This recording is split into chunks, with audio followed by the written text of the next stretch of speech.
Founders by May Chaplin and John Borowicz. Read by May Chaplin. Fade in. Exterior London morning. Morning summer sunlight bathes London landmarks. Big Ben strikes 9 o'clock. Interior apartment morning. In a posh bedroom, Basil Newton, 33, corporate-looking, sits on the edge of the bed in his bathrobe. He excitedly twitches as he plays a video game on his laptop computer. The audio swells with a triumphant orchestral score. Rushing water in full surround sound accompanies the game avatar's screams of delight. His eyes dart across the screen as the words bonus points pulsates with color. Penelope, a gorgeous 28-year-old wrapped in a towel, enters from the adjacent bathroom. She abruptly stops. Penelope, Basil, you're still here. He stops playing the game with a jerk. She seductively moves toward the bed. He smiles at her. Penelope, don't tell me that you're still a little hungry. Basil, I'll always be hungry for you, Penny. She tackles him. They giggle as they roll in the bed. Penelope, I thought you had an early meeting with Daddy. Basil stops cold. Basil, oh dear. Exterior Lawton Technology morning. Traffic bustles past the prominent building. A sign over the front door reads, Lawton Technology. Interior boardroom. Lionel Lawton, 55, distinguished-looking, sits at the head of a large table. He is surrounded by well-dressed middle-aged men. A massive contemporary media center, including a 5-foot high-definition television monitor, occupies the entire wall.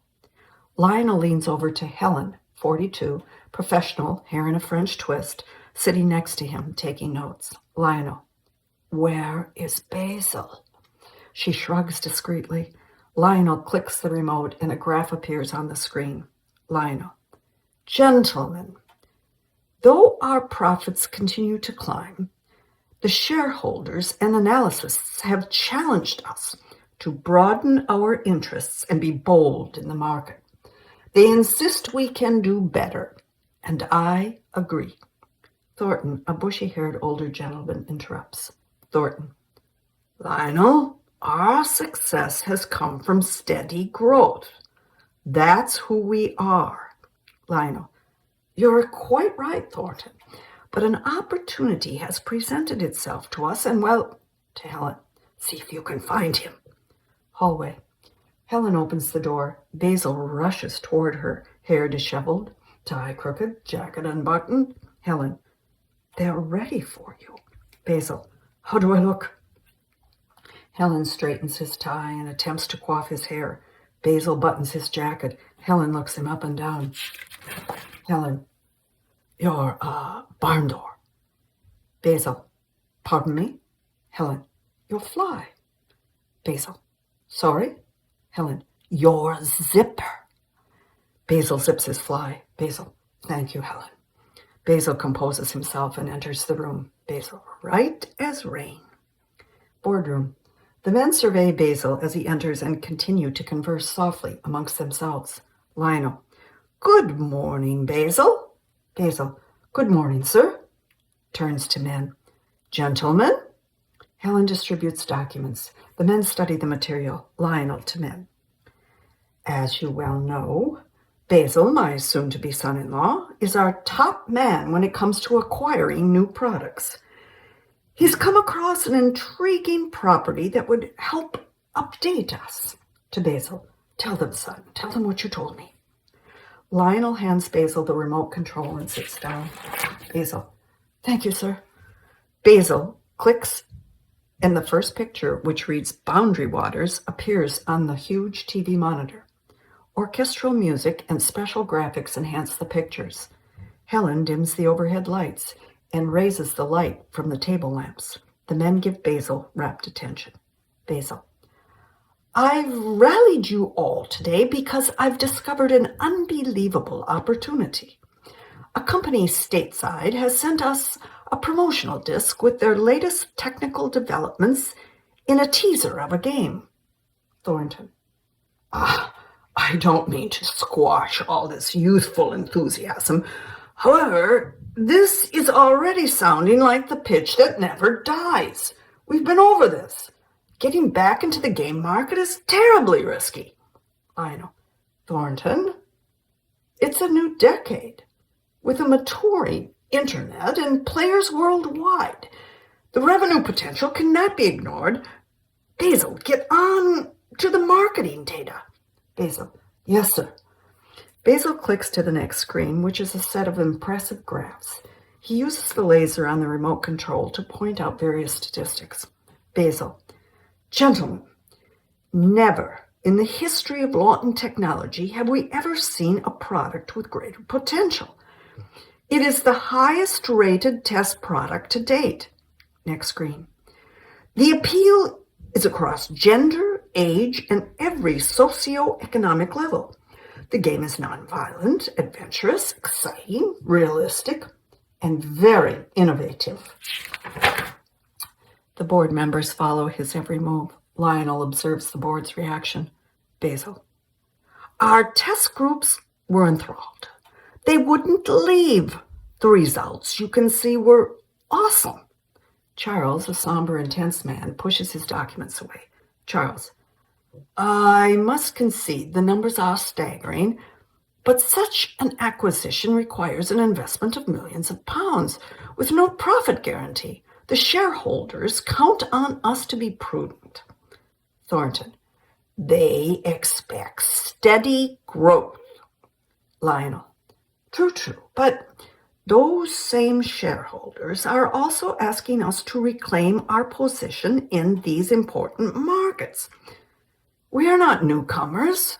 We have experience. My dear friends, this is the market we dominated. And, as I recall, we were quite profitable. The lights in the room are raised. Basil.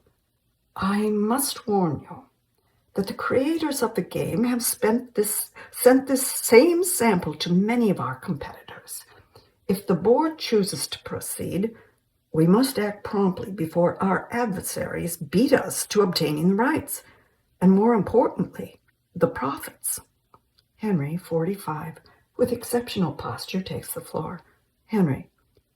There will be no profits if we are merely being manipulated by some contrived marketing ploy. Lionel. Quite right, Henry. However, at this juncture, we have no reason to assume that the product is not viable. Let's review the numbers. William, the youngest in the group, who has taken copious notes, pipes up. William. Before we do that, sir, I just have one question. Lionel. Yes, William. William. Who are these guys? Interior grocery store, Excelsior, Minnesota, afternoon. A t-shirt that reads Hot Dish Software is worn by Dwayne Bates, 42, balding and a little plump. He holds a list and pushes a half-full grocery cart down the aisle. Just ahead of him, Ted Wiles, the same age, preppy, good-looking, reaches for a box of pancake mix. Ted is just about to put the box in the cart, but returns it to the shelf and takes a larger size. Dwayne. Good plan. We ran out last year. Frank nearly had a stroke. Steve Compton, also 42, clean-cut and casual, approaches them with his arms full of groceries. He puts them in the cart. Steve. Peanut butter, pasta, iced tea, lemonade mix, jerky, tuna helper. Dwayne neurotically checks off the items on the list. Ted. What's left? Dwayne. We need jam, granola bars, powdered milk, TP, and candy. Let's get sour balls this year. Steve. We can grab all that stuff on the way out. Looks at watch. I gotta get a quote out, so let's wrap it up. Ted. Take off. Dwayne and I'll finish. Steve backs away from them, heading for the door. Steve. Tonight, 7:30. Carol's making her famous pizza. Dwayne and Ted return knowing looks. Dwayne. We'll be there. They continue shopping. Ted puts a box of powdered milk into the cart. Dwayne. Quote for who? Ted. We got a bite on that blitz of demo discs I sent out. It could be pretty good money. Dwayne, how good? Ted, I told Steve to bid as low as he could. Dwayne stops pushing the cart. Dwayne, well, that's ingenious. Low is not good. Ted, we're sucking canal water and you guys are pretending to be big shots. Ted, Dwayne. Everything's going to be fine. Ted picks up a 24 pack of toilet paper. Dwayne, you're not taking this seriously. I'm telling you, we got back taxes. The insurance premium is due. I haven't taken salary in months, and we've been evicted. Points to the TP. That's not enough. Ted, use less. Ted puts the toilet paper in the cart.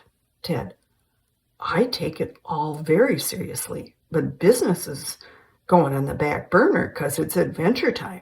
Now let's go find those sour balls. Ted turns down the next aisle. Dwayne follows. Dwayne, get some of those gummy worms. Frank likes those for bait. Interior restaurant, London, night.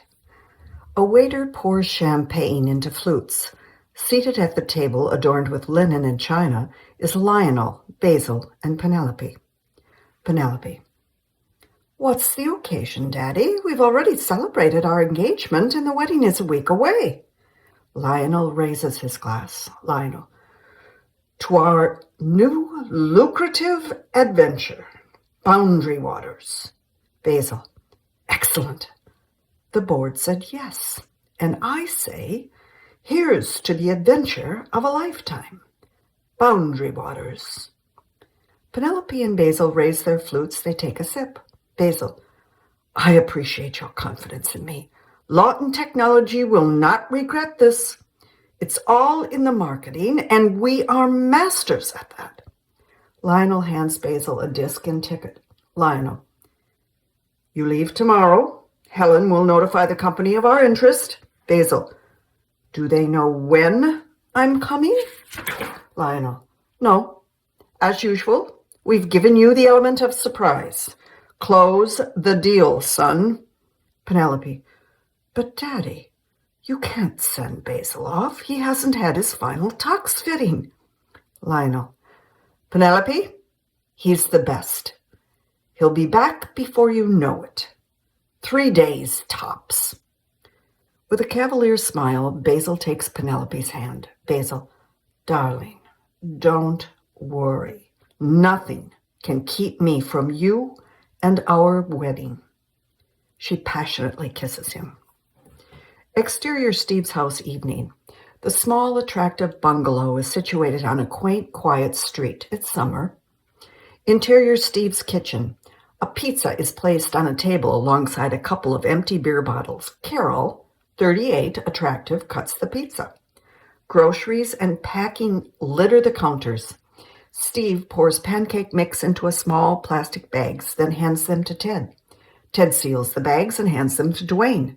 Dwayne packs them in a dry pack duffel bag.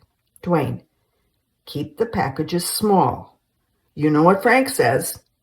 Pack light, watertight, prepped for flight, seek the light, work the right fight. Ted, Dwayne, just pack the food. Dwayne, I am, shish. I'm wrapping it. Carol calls out, pizza's ready. The men leave their posts and descend on the table. Steve digs in. Ted and Dwayne hesitate. Ted, Carol, is it real meat? Carol, yes, it's real meat. Dwayne, is it real cheese? Carol, yes, it's real cheese. Carol hands Ted and Dwayne a plate. They help themselves. Natalie, 16, and Nikki, 12, enter. The girls each grab a plate and load it with pizza. Nikki, Dad, how long are you going to be gone? Steve, 5 days. Nikki, cool, Mom, can I have a sleepover? Carol, we'll talk about it later. Natalie, Dad, can I drive your car while you're gone? Steve, we'll talk about it later. Natalie, that always means no. Carol and Steve, later. Natalie, we're going to go watch TV. Natalie and Nikki head out, Nikki off screen. Sometimes it means yes. Steve and Dwayne are downing the pizza. Ted stops eating mid-bite. Carol brings a box to the table. Ted, if we could take Carol's van, that would give us more room. All three guys look at Carol. Steve, hey, that's a good idea. Honey? Carol, nice way to ask. To Ted, didn't you get that real fancy convertible in the last divorce settlement? Ted nods yes. Carol, only if we swap. They all look at Ted. Ted, my custom magnesium alloy wheels? My stallion? The babe magnet? No way. Okay, no kids under 12. No food, no drinks of any kind or color. Okay, I'll be real. I'll allow bottled water. No smoking, no speeding, no spinouts, no brake stands, no crowded parking lots, no hitchhikers, no cruising, and don't leave the keys in it. Carol smiles. How's the pizza? Ted, it's good. Dwayne, it's great. Carol, soy flour crust. Ted and Dwayne stop eating. Steve keeps gobbling. Dwayne, geez, Carol, you do it every year.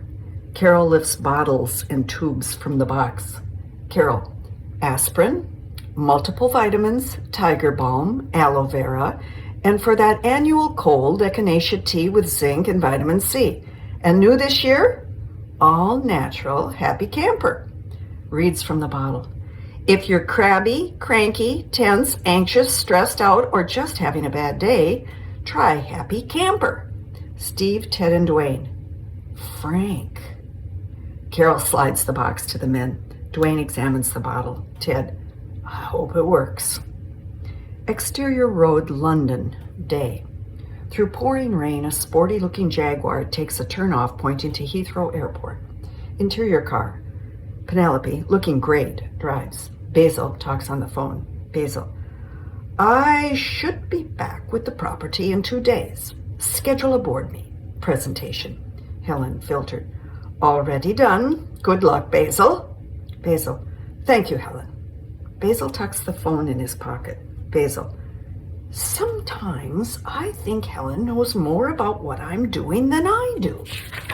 Penelope, well, tell her to make sure you're there for the wedding. Basil, oh, darling, stop worrying.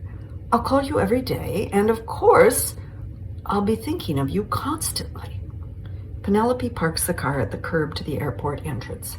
Basil pulls her close, and they kiss. Basil, I will miss you deeply. Penelope, I think you're very eager to go, and you're not at all sad about it. Basil, well, to be honest, and I must with you, I feel sorry for these chaps. Penelope, Basil, you're scaring me. Basil, they have no idea of the value of that game. To blindly send out such a fabulous product, well, it won't take long to secure it from them. Penelope, now that's my tiger. Daddy'll be proud of you. Now go, before I cry. He nuzzles her close and they kiss. Exterior plane day. The plane takes off. Interior Steve and Carol's bedroom night. Steve, in his underwear, rolls his camping clothes and fits them in a huge backpack. Carol in bed watches him. Carol, you promised me you'd tell them. Steve, it just hasn't been the right time. It's a big deal breaking up a 10-year partnership. Carol, it's a bigger deal breaking up a 17-year marriage. You're afraid that they'll beg you to stay and you'll cave. Steve, no way. Carol, big way. Steve climbs in bed next to her and turns out the light. She snuggles up to him. Steve, it's just that the company is broke. It's a crummy time to bail on my best friends. Dwayne will cry. Carol, I see those as two very good reasons to tell them. The girls deserve more, and to be honest, I'm tired of paying the bills. Do you realize how many muscles a massage therapist has to touch to make a house payment? Steve, I know. I have to tell them.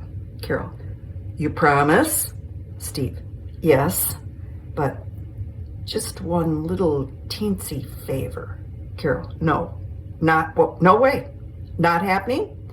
I'm not preparing the last lunch. I've done it for 10 years and never one compliment. Steve embraces her and kisses her neck. She reaches over and turns out the light. Steve, let me help you with the menu. Salami sandwiches. She giggles and drags him down. Interior plane day. First-class passengers gather around Basil's seat, watching him play the game on his laptop. A freckled-faced, red-haired boy sits in the seat next to him. A map of a lake is displayed on the screen. Basil picks a spot and the map dissolves into rapids. Basil desperately tries to maneuver a canoe around the rocks. The crowd is immersed in the action. Basil makes it to the land. They all cheer. The screen flashes. Bonus points. Boy, when is it my turn? Basil, when I get to the ranger station. Boy, I bet the bears get you first. Interior Steve's office morning. A computer screen shows a canoe maneuvering through the same rapids. The screen dissolves to a graphic that reads, Day 3. Steve writes in a notebook, then reaches for the mouse.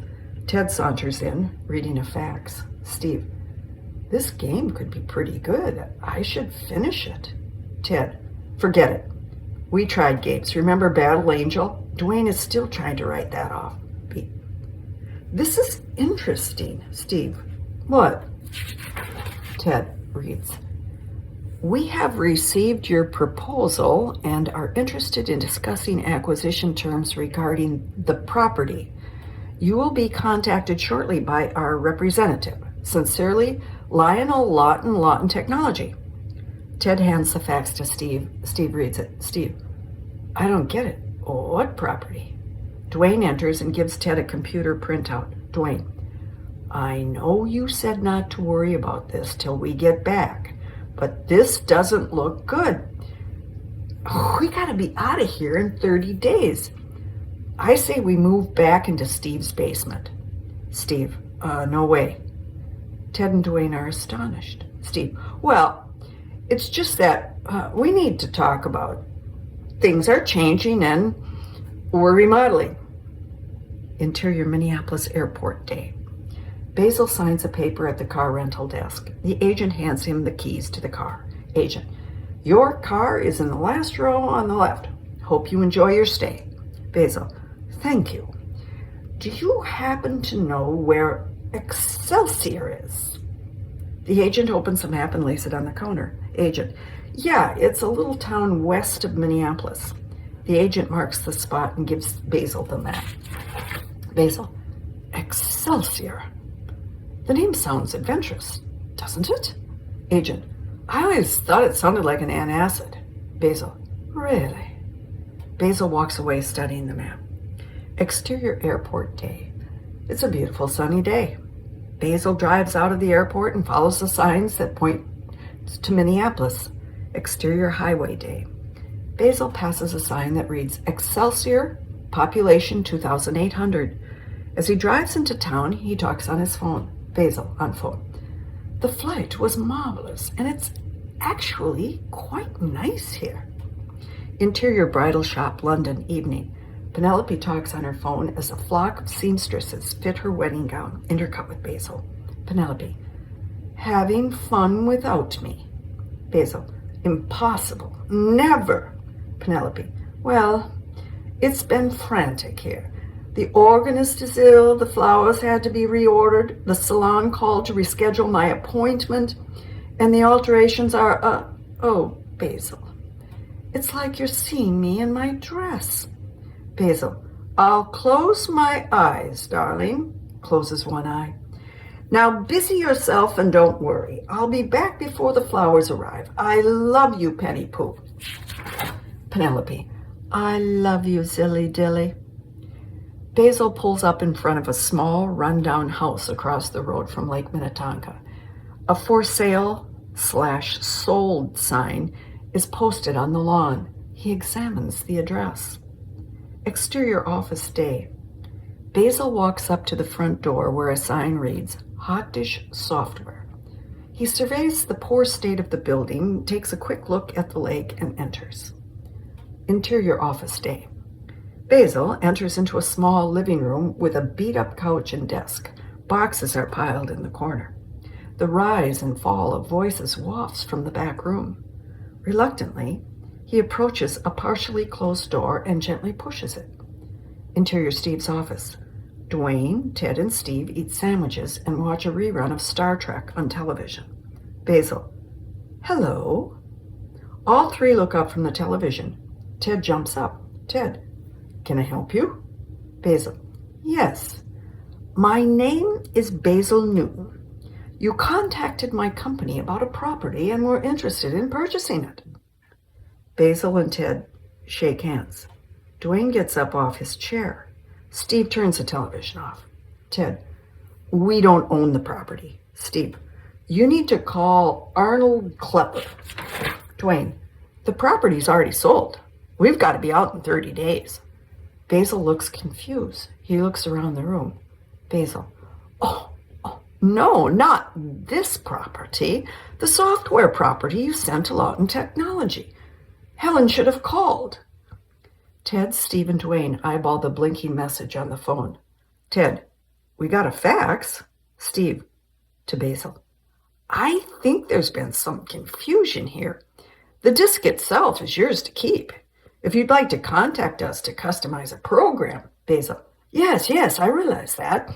You see, we're interested in the game. The men stare at Basil. Steve. The game? But the game, Ted, is fabulous. Arm around Basil. Come into my office and we'll talk. Ted escorts Basil from the room. Dwayne. He wants to buy Battle Angel? Dissolve to front door. Ted, Steve, and Dwayne wave goodbye to Basil as he walks to his car. Ted to Basil. Now you've got the list. Basil. Yes. Ted. We'll pick you up tomorrow morning at 5 o'clock. Basil. I can't tell you how excited I am. This is beyond my wildest dreams to actually live the game. Ted. Your job is to be prepared. Basil. Yes, sir. Until tomorrow. Basil hurries to his car. Ted shuts the door. Dwayne and Steve stare at him. Ted. I had no choice. Steve. Yes, you did. You could have told him that the game is not finished. Ted. Not when I heard the dollars he was talking. Dwayne. So he's coming with us? Ted. I had no choice. Dwayne. Frank's not gonna like this. Interior store day. A mound of camping equipment is heaped on the sales floor. Basil, adorned with accessories, boots, utility belt with attachments, mosquito netting hat, backpack, etc., adds a sleeping bag to the pile. Accompanying him is the sales clerk, holding the list. Sales clerk. Okay, we got the sleeping bag, bedroll, fishing pole, tackle box, life jacket. Let's go look at tents. Series of shots. Basil examines a small packet of folded nylon, a one-man tent assembled at his feet. The sales clerk points to a six-man tent set up on the sales floor. Basil smiles, nods, and returns the nylon packet to the shelf. The sales clerk hands Basil a lantern, a canoe chair, a cook stove, pots and pans, duffel bags, and a canoe paddle. Equipment pile. Burdened with equipment, Basil adds to the pile. Sales clerk. You'll need a hat and maybe a hand warmer. It can get nippy up there. Basil. Nippy? You mean, mimics drinking. Sales clerk. No, but that's a good idea. You need a flask. No bottles allowed. Basil nods as he surveys the equipment. Basil. One could get lost in the preparation for adventure. Sales clerk. Lost? I've got just the thing. GPS. Basil. Jeeps? Interior, Steve and Carol's bedroom night.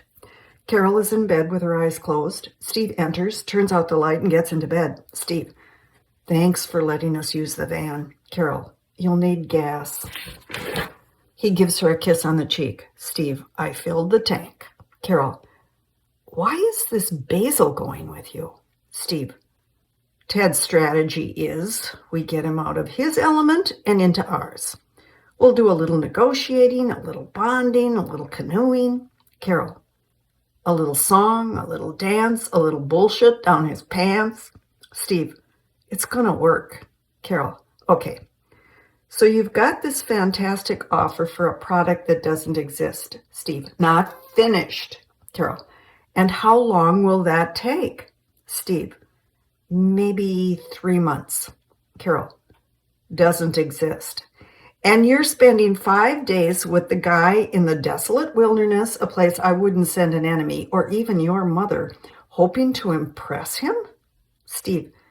It's a guy thing. You don't have the chromosomes to understand or appreciate it. Carol. I appreciate the fact that the company is broke and this is your last trip. Carol gets out of bed and heads for the door. Steve. Where are you going? Carol. To pack the last lunch. You guys will need all the help you can get. Interior Basil's hotel room, early morning. It's dark outside. Camping gear litters the room. Basil talks on the phone while he plays the game on his laptop. Basil. Darling, it's only a small change of plans. These chaps are a bit daft. Hadn't even considered selling. They need my special attention. Interior beauty shop day. Penelope is having a pedicure, intercut with Basil. Penelope. I need your special attention. I feel abandoned. Basil. I promised Lionel I'd take care of this, and we can't let Daddy down. Penelope. It's like you're marrying Daddy. Basil. Not a chance. You look much better than Lionel in lingerie. Now, I'll see you at the church, and we'll steal away and shoot the rapids. Penelope. Shoot the rapids? Basil, you're scaring me. Basil. Everything will be perfect. Penelope. You promise? Basil. I promise. Just one favor. Tell Daddy or Helen I'll be in touch. Now, I must go. The chaps will be here soon. I'll call you tomorrow. I love you, Penny Pooh. Penelope. I love you, Zilly Dilly. Exterior van, early morning. It's still dark. The van, with a canoe strapped to the top, is parked outside a swanky hotel in downtown Minneapolis. Interior van. Steve is in the driver's seat. Ted, seated next to him, scans the front door of the hotel, looking for Basil. Dwayne looks at his watch. Dwayne. We're running 20 minutes behind. Ted. Don't say anything about being late, and don't say anything about Frank. Dwayne. So now Frank's a secret too? The doorman opens the front door of the hotel. 5 bellboys laden with baggage and camping equipment exit. Systematically, they unload, forming a huge pile. Steve, Ted, and Dwayne watch in wonder. Steve. You don't suppose that's... Basil, wearing a wide-brim hat, wide awake and cheerful, walks out of the hotel holding a cup and saucer of tea. He drinks the last of the tea and hands the cup to the doorman. Basil gives each of the bellboys a tip. The group disappears into the hotel. Basil. Good morning, chaps. I'm ready to embrace the wilderness. I am prepared for all obstacles. Steve, Ted, and Dwayne stare at the pile of equipment, then each other. Ted.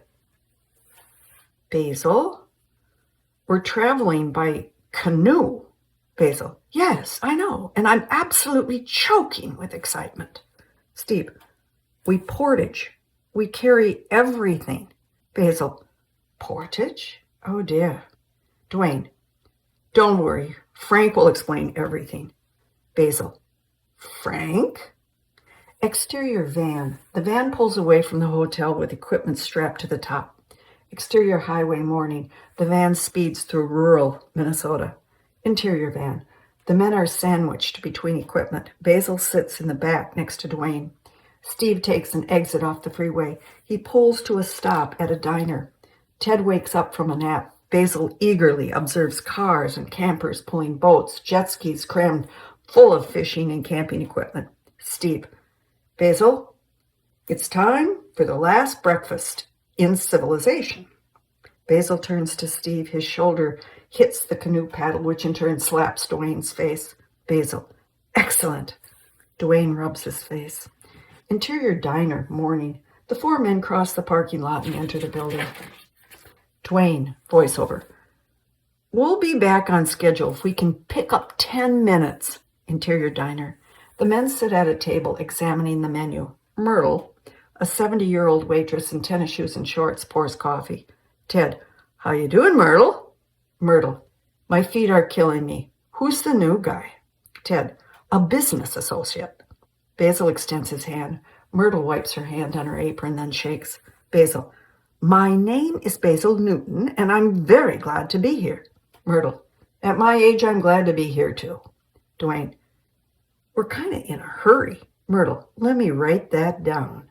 Myrtle pours coffee into Basil's cup. Basil, oh dear, do you have tea? Myrtle to Dwayne, that's going to take an extra minute. Basil, you wouldn't happen to have bangers and mash. Myrtle, are you talking about breakfast?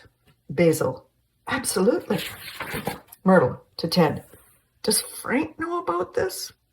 Steve, Ted, and Dwayne shake their heads no. Dissolve to table. The four men eat heartily from an array of breakfast food. Basil pushes his plate away, leaving a slice of Spam. Dwayne, you don't want that? Basil, I can't eat another bite. Dwayne stabs the Spam, examines it, and eats it with suspicion. Steve, Basil, have you ever paddled a canoe? Basil, not really. However, I was the coxswain for our rowing team at Oxford. Granted, that was a few years ago, but I was quite good. Dwayne almost chokes on the Spam. Ted, I know what that is here, but what is it at Oxford? Basil, oh dear. A coxswain keeps the pace for the rowing team. Dwayne, does that mean Frank's a coxswain? Steve to Basil, have you ever pitched a tent? Basil, no, but I'm very much looking forward to the night experience. You see, my passion is astronomy, and the stars will be fantastic. The Perseid meteorite showers are this week. Myrtle sets the check on the table. Dwayne grabs it. Myrtle, once again, it's been a pleasure. If you want some crumpets to go, let me know. Myrtle walks away. Dwayne, we each owe $6.52 to Basil, unless you want to split the Spam. Basil, no, it was a gift. Ted, let's rock. Steve, Ted, and Dwayne get up and head for the door. Basil scrambles to catch up. Basil, I just have a few questions about Frank. Exterior highway, morning. The van speeds down a road surrounded by woods. The radio plays a polka. Steve, voiceover. Hey guys, let's see what Smiling Jack's doing. Interior van. Ted picks up a cell phone and dials. Basil, who is Smiling Jack? Ted, disguised voice. Yeah, I'd like to request a song for our 10th anniversary. Interior radio station. Smiling Jack, 60, balding, sits at the controls in the sound booth eating a donut. A record spins on the turntable, intercut with band. Smiling Jack on phone. How about an anniversary waltz? You and the missus can start the celebration a little early. Ted, how about Call Me the Breeze by Leonard Skinner? Smiling Jack. Is this Ted? You sounded like my wife with a cold on helium. Record ends. Hold on. Ted to men. I got him. Smiling Jack lifts the record off the turntable and searches through records as he talks. Smiling Jack on the air. Smiling Jack here on the WBCA, and it's a special day in our little water world.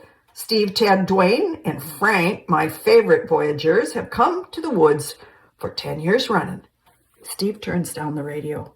Phone conversation on radio. Ted, hey Jack, we've got a new recruit, and he's a beginner. Smiling Jack, I'll start the prayers. Put him on. Ted hands Basil the phone. Basil, my name is Basil Newton, and I'm thrilled to be here. Smiling Jack, well, we're thrilled to have you. I hear an accent. Where are you from? Basil, London, sir. Smiling Jack. Basil, I'm going to give you some advice so you make it back to London. There's Big Bear in them woods. Watch your step. Basil. Thank you, sir. Basil hands the phone back to Ted. Ted. See you in 5 days, Smiling Jack. We'll meet you at the sandbar for a beer, just like always. Smiling Jack. You got it. Watch out tonight. We've got a record cold, but a warm-up tomorrow. Oh, one more thing. There's a lot of downed trees, so watch the campfires. Wouldn't want to strand you fellows out there again this year, because all it would take is a little breeze. The song starts. Steve cranks the volume. The boys rock. Exterior park day. The van crawls down a dirt road through the dense woods. Interior van. All four men strain to peer through the dense foliage. At the end of the trail, they spot a Humvee with a canoe on top. Frank, late 40s, in camouflage, wearing sunglasses, stands next to it like a war monument. Ted. I see him. Okay, Basil, go through it one more time. Basil. Don't bring up your days in the Boy Scouts unless he does. Then mention his prowess as an Eagle Scout. Ask him about the Marines, but don't say anything about being a drill sergeant or Desert Storm. If he brings up his guide business in Alaska, compliment him on his survival skills. Never question his judgment. Just ask him to explain. Steve. By George, I think he's got it. Frank, in clear sight, gives them a full military salute. Acknowledging their arrival, Steve pulls the van to a stop. Dwayne. Who's going to tell him? Ted. I will. I asked Basil to come. I take full responsibility. Ted gets out of the van. The rest watch his every move. Exterior woods. Ted, with a big smile, approaches Frank. Frank takes off his glasses. Ted. I got a little surprise for you, Frank. Frank. Could it be from London? Ted. Yeah, how'd you know? Frank. Maybe you're unclear as to how a radio works. Ted. Oh, yeah. Frank. Damage report. Ted. I don't think he's going to be a problem. He's a nice guy and real smart. Frank. Another smart guy? Well, he better have brains in his biceps or this maneuver is in trouble. Just when I get you candy asses trained, you draft a rookie. Frank eyeballs the van crammed with equipment. Frank. This is a 5-day tour of duty. What the hell is all that? Ted.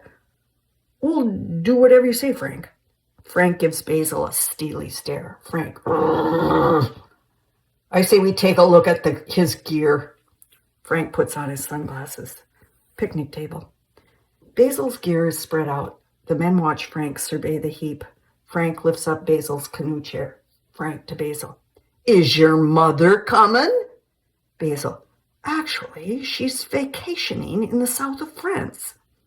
Frank tosses the chair. He picks up the huge tent. Frank.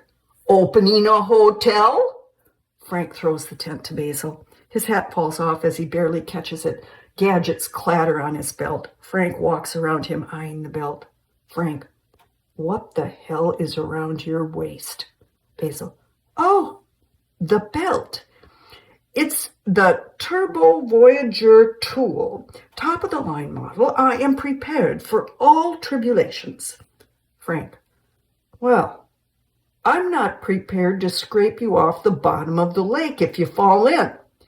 You strap on a life jacket if you so much as look at the water. Now let's see how far you can carry the tent. Basil. And when do I come back? Frank. When I tell ya. Basil. Yes, sir. Basil juggles the tent and walks toward the road. Ted, Steve, and Dwayne watch him with apprehension. Ted to Frank. It's not his fault. Frank. I know. That's why you guys are going to cull this crap. The men sort through the equipment. Ted. He'll do fine. He's a good sport. Steve. A quick learner. Dwayne. He was a coxswain at Oxford. Frank. A what? The seriousness of this situation is lost on you, jokers. This limey is as green as algae, and it'll be up to me to bring him out alive. Steve, Ted, and Dwayne. Yes, Frank. Frank watches Basil struggle with the tent. Frank. What the hell kind of name is Basil? Interior Ranger Station, day. The rustic room is sparsely furnished. A map of the boundary waters dominates an entire wall. Pat, 35, an intimidating woman in a ranger uniform, examines the letter in her hand. The men stand stiffly in front of her. Pat, can I see some identification? All men scramble for their licenses. One by one, they present them to her, with Basil being last. She studies his. Pat, London?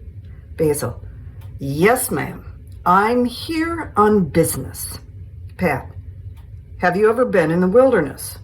Basil, no, but I'm very much looking forward to visiting a place on Earth where man himself is a visitor. Pat scrutinizes the men. Pat, okay. We go through the rules for the novice before I issue the permit. The men groan. Frank, Pat, it's me, Frank. I won't even let him sneeze in the water. Pat, maybe you didn't hear me. I say the nerds need to go through the rules. The men relax on chairs. Pat hands Basil a pamphlet. Pat, containers. No cans or glass for food and beverages. F campsites. Only U.S. Forest Service designated. Dwayne, Ted, Steve, and Basil pay attention. Frank leans back and closes his eyes. Dissolve to. Exterior lake landing day. Dwayne and Steve lift the canoe off the van and carry it to the lake.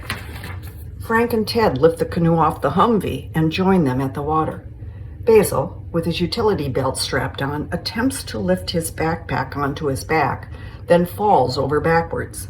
Pat, voiceover. Campfires. Only within steel fire grates at developed campsites. Drown your fire with water and stir ashes. Don't burn trash. Pack everything out. Dwayne, Steve, and Ted relay the equipment from the van to the canoes. Frank barks Basil an order. Basil is confused. Pat, voiceover. Toilet facilities. Use facilities at existing campsites. If hiking, dig a hole 6 to 8 inches deep, at least 150 feet from the water, and bury the waste. Fish. Remains may be left for scavengers on a rock far from the campsite. Soap pollutes. Frank throws his keys to Ted. Steve and Ted drive away and park the vehicles. At the water's edge, Dwayne and Basil receive a lecture from Frank as they examine the map. Steve and Ted join them. Pat, voiceover. Bears. Store food hanging from a tree 10 feet in the air. Don't sleep with food. Noise will frighten off a bear. If not, move to a new campsite. Frank, Steve, Ted, and Dwayne are lined up outside the outhouse. Basil emerges. Frank enters.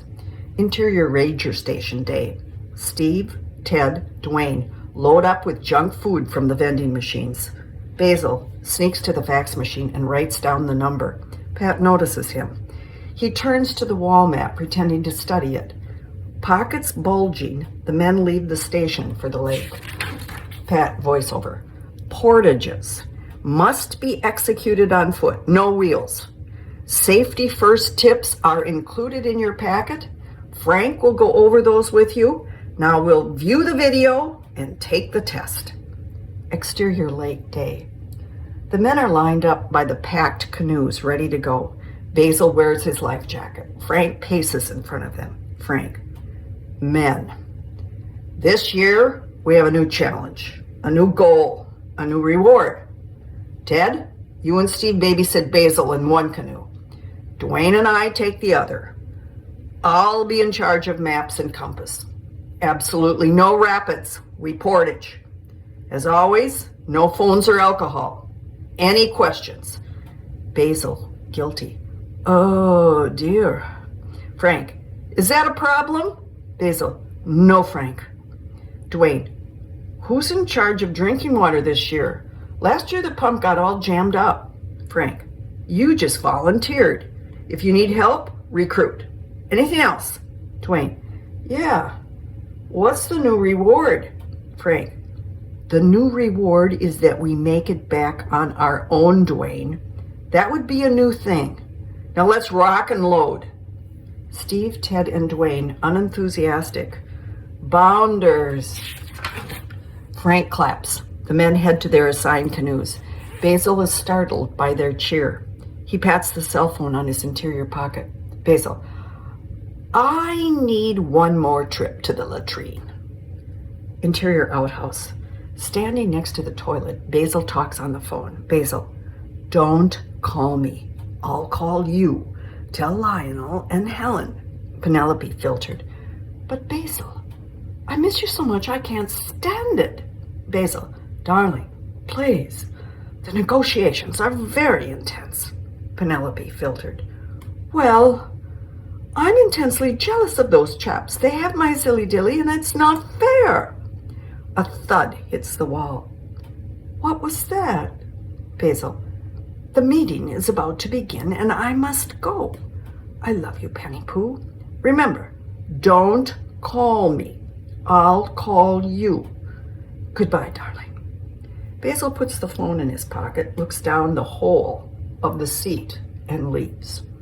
Exterior outhouse. Basil exits. He stumbles over a fist-sized rock that lays in the path.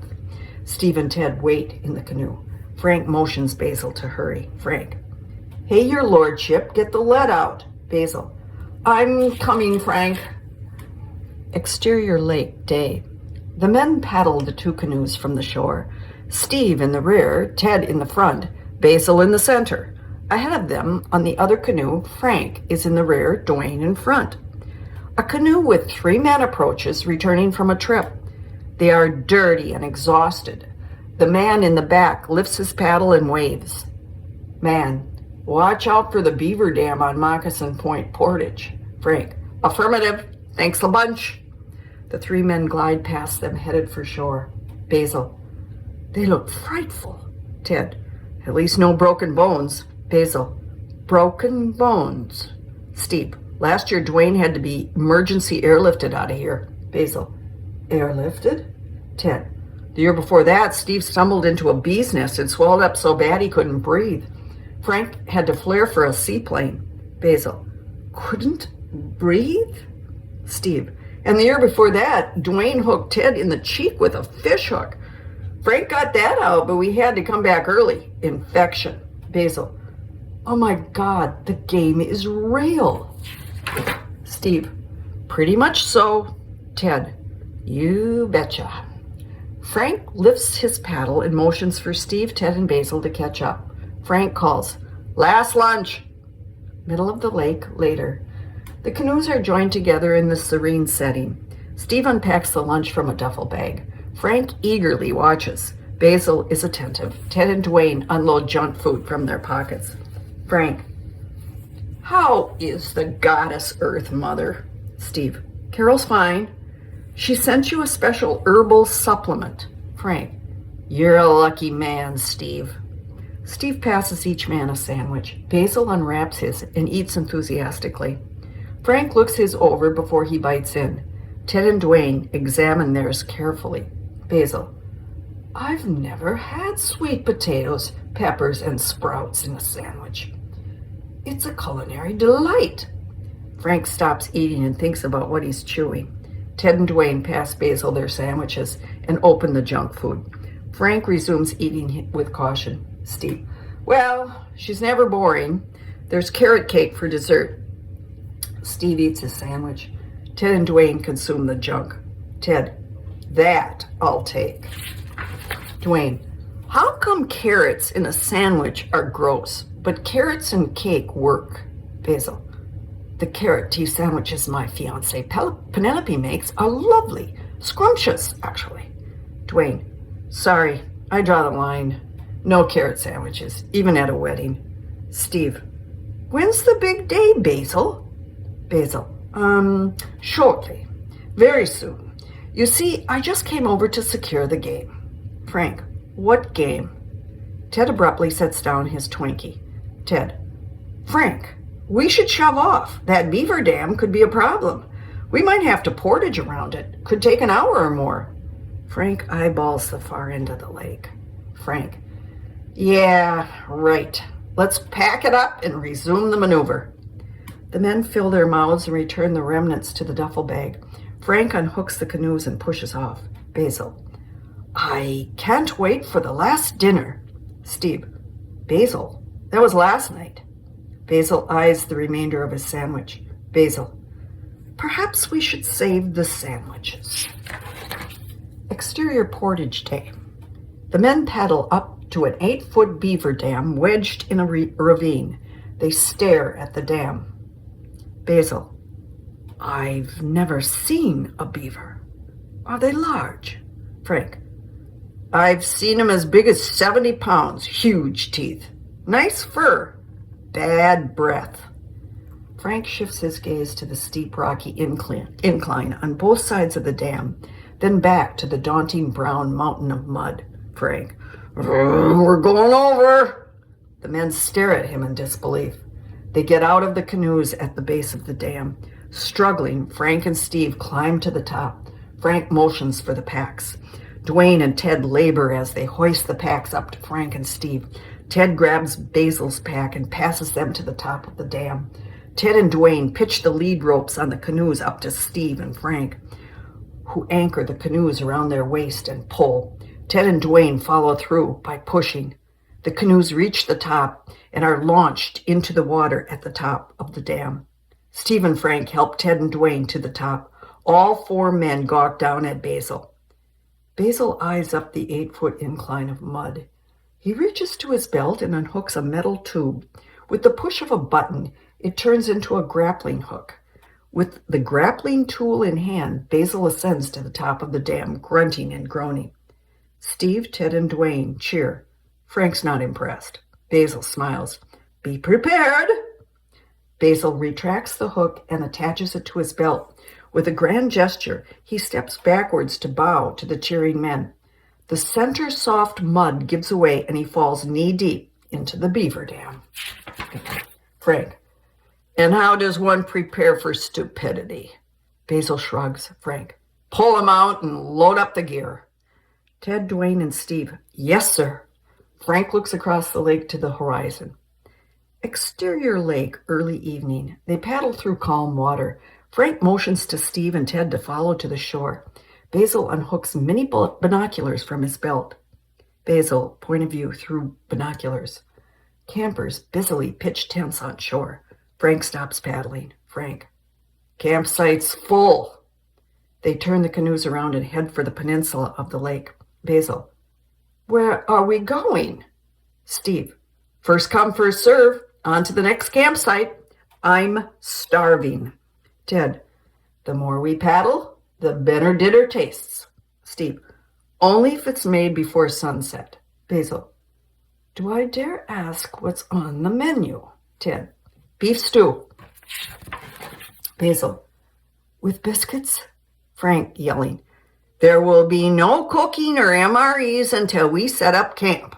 There will be no camp until we find a suitable site. So power paddle. They paddle maniacally. Exterior camp night. Sitting on a log around the campfire, Frank, Steve, and Ted wolf down mugs of beef stew. Basil, in a folding stadium seat, opens an attached mini table. Dwayne scoops stew from a pan onto a plate and hands it to him. Basil sets the plate on the table. Dwayne gobbles down his dinner from a mug. Dwayne, God, this is good. Steve, Dwayne, you opened a pouch and added water. Dwayne, hand-pumped water. Ted, so you're an excellent water boy. I've thought long and hard about this, and I'm sorry, but I can only give it a 4. Dwayne, what? A 4? I stepped up to the plate. I set up camp. I cook. I serve. I clean. And this is the thanks I get, a freaking 4? Steve, Dwayne, you struck a match, lit the fire, and added water. Frank, if we were stressed or engaged in hand-to-hand combat, it would be a 5. 5.5. Dwayne. Thank you, Frank. Dwayne smugly looks at the others. Basil. Well, actually, since we are battling the elements, I say that we give Dwayne the 5.5. Frank lifts his canteen to the men. Frank. 5.5. The men match his action and drink. Dwayne tosses each man a biscuit from the pan in the mini camping stove. Basil dips it in the stew, which almost runs off his plate, and takes a bite. He pauses for a moment, unhooks a salt and pepper shaker from his belt, and uses it. Frank watches Basil's belt routine and rolls his eyes, catching his biscuit without looking. Frank. Nice girly throw, Dwayne. Steve, Ted, and Frank taste the biscuit. Ted. What the hell did you do to these? They're hard as rocks. Dwayne. Maybe I should have added more water. Steve. Mine's raw inside. Frank. Mine's burnt. Frank sets down his mug and belches. Basil. Actually, if you dunk them, they're quite palatable and tasty. Dwayne. Basil rocks. Ted. That's exactly what they are. Rocks. Dwayne. Well, Mr. Betty Crocker, tomorrow night we'll feast on your fettuccine Alfredo. Frank. Oh, no, not the cement mix. Ted. What? It scored a strong 6 last year. Frank. That was before we all started puking. Ted. Hey, don't pin that on me. We were hurling Dwayne's lunch. Dwayne. Not true. We got the shits with my lunch. We hurled on your Alfredo. Basil sets his spoon down and stares at his runny stew. Basil. I wondered how one acquired bonus points. I never connected it to the food. That's ingenious. Frank. Bonus points? Everyone turns to Frank. Smoke curls up from the camping oven. Ted sniffs, then turns to the fire. Ted. Dwayne, your buns are burning. Dwayne frantically rescues the biscuits off the stove. Exterior, lakeshore, morning. Frank sits peacefully at the water's edge near the canoes, drinking a cup of coffee and studying the map. Dwayne pumps water through a filter into canteens. Ted, Steve, and Basil set down their packs near the canoes. Basil looks back at the woods nervously. Frank. Dwayne, you're relieved of hydration duty. Hand off to second squad. Dwayne stops pumping and hands the filter to Ted. Basil. It seems I need one last trip to the latrine. Frank looks up from the map and motions him to go. Basil. And perhaps a bit of paper. Steve unzips his pack and tosses Basil a brand new full roll of toilet paper. Basil clumsily makes the catch. Basil. I'll be back in a jiffy. Basil runs back into the woods. Exterior woods. Basil sits on the toilet seat, pants around his knees, and the phone to his ear. Basil. Penelope? Darling? Pick up, pick up. Interior Penelope's bedroom. Penelope, in sexy lingerie and a mud pack on her face, answers the phone. Wipe to split screen. Penelope. Hello? Basil? Why are you whispering? What's going on? Basil. Tell Daddy I'm in a crunch, but the deal is progressing. They're obviously stalling, but I'm stepping up the pressure today. Have the money and papers ready. When the chaps agree, I want to move immediately and get out of here.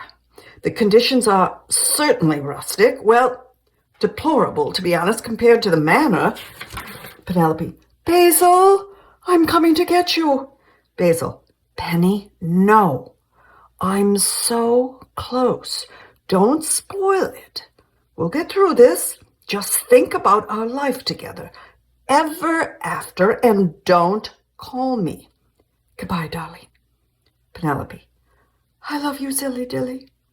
Penelope sets the phone down and weeps into her hands, forgetting about the mud. She looks in the mirror. Penelope. Oh, Basil, you're scaring me. Basil uncoils yards of toilet paper around his hand. Exterior lakeshore morning. Basil rejoins the men. He tosses a half roll of toilet paper back to Steve. All men gathered to examine the roll. Frank to Basil.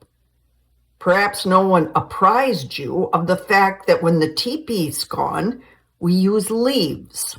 Basil. Oh, dear. I'm terribly sorry. I must have gotten carried away. I'll be ever so frugal in the future.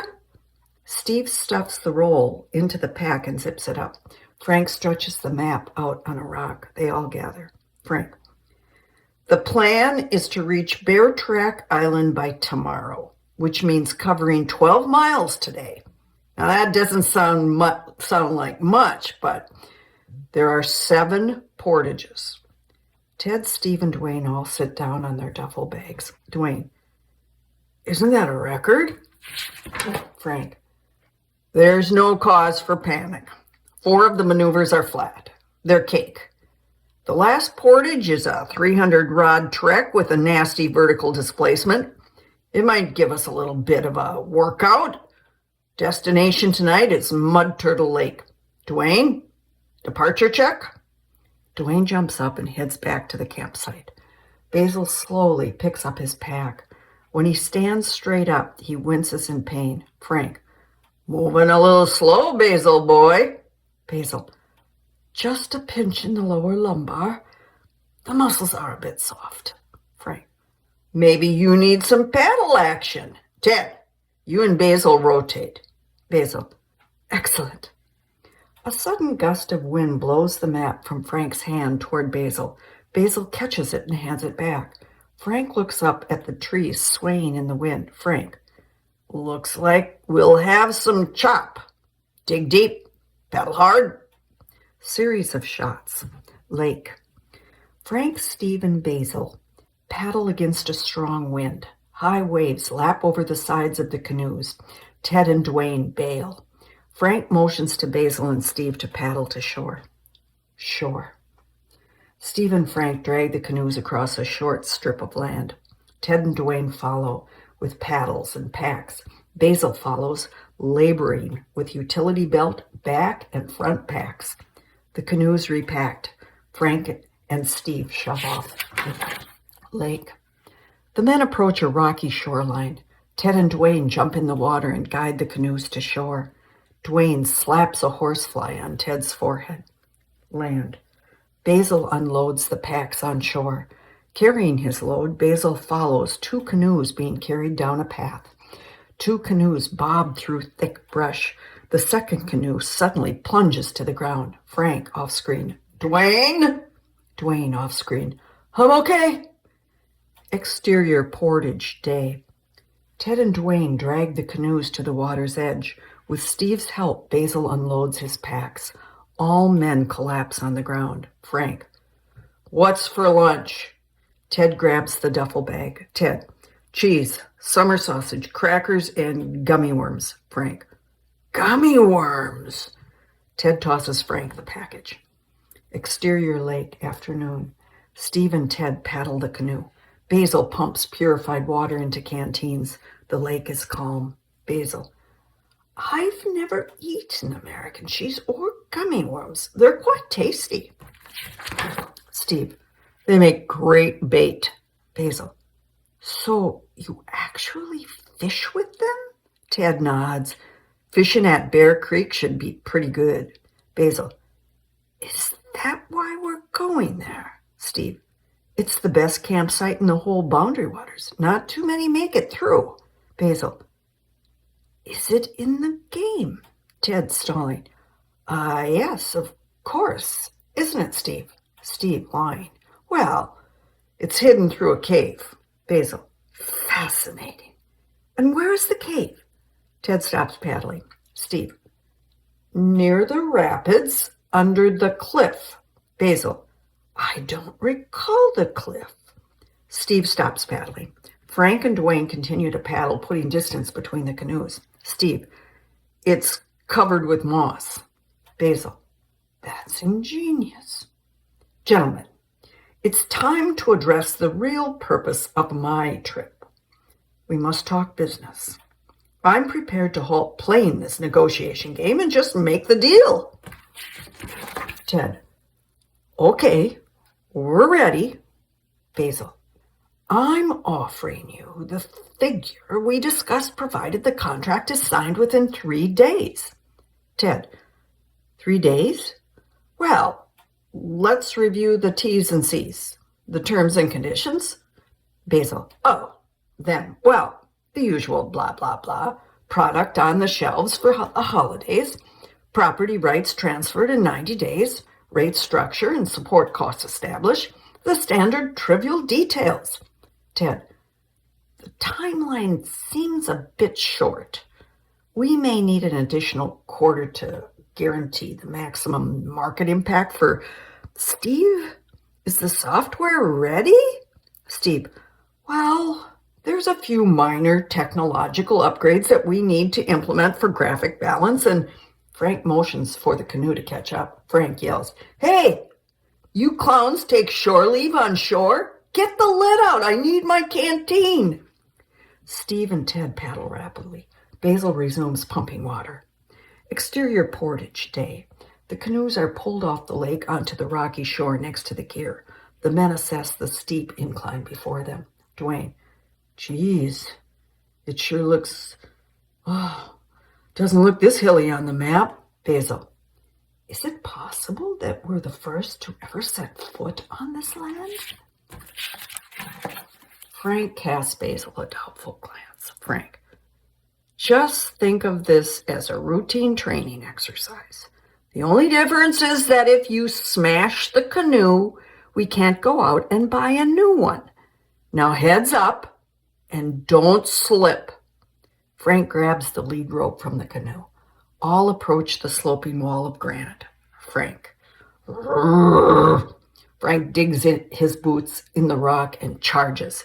Dwayne pushes the canoe from behind. Steve turns to Basil. Steve. You wouldn't happen to have a hydraulic lift on your turbo belt, would you? Basil fidgets with the belt gadgets. Ted. He's kidding, Basil. Meet you topside. Steve and Ted follow Frank and Dwayne up the rocks, leaving Basil alone on the shore.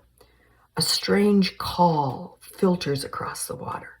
A female moose and her young swim directly at Basil. He's paralyzed with fear. Basil. Oh my God. I'm going to be moosed.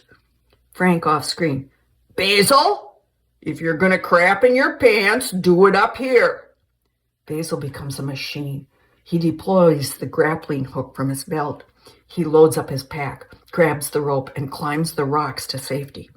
Exterior, Mud Turtle Lake sunset. The canoes wedge into the sandy shoreline. The men remain still, dirty and exhausted. Frank. Let's make camp and have the cement. The men slowly gather their gear. Frank gets out of the canoe and stretches. Frank. Mud Turtle Lake. He sinks into mud up to his calves. The men watch his slow descent. Frank. Have you ever been bitten by a snapper? It's a mean bite.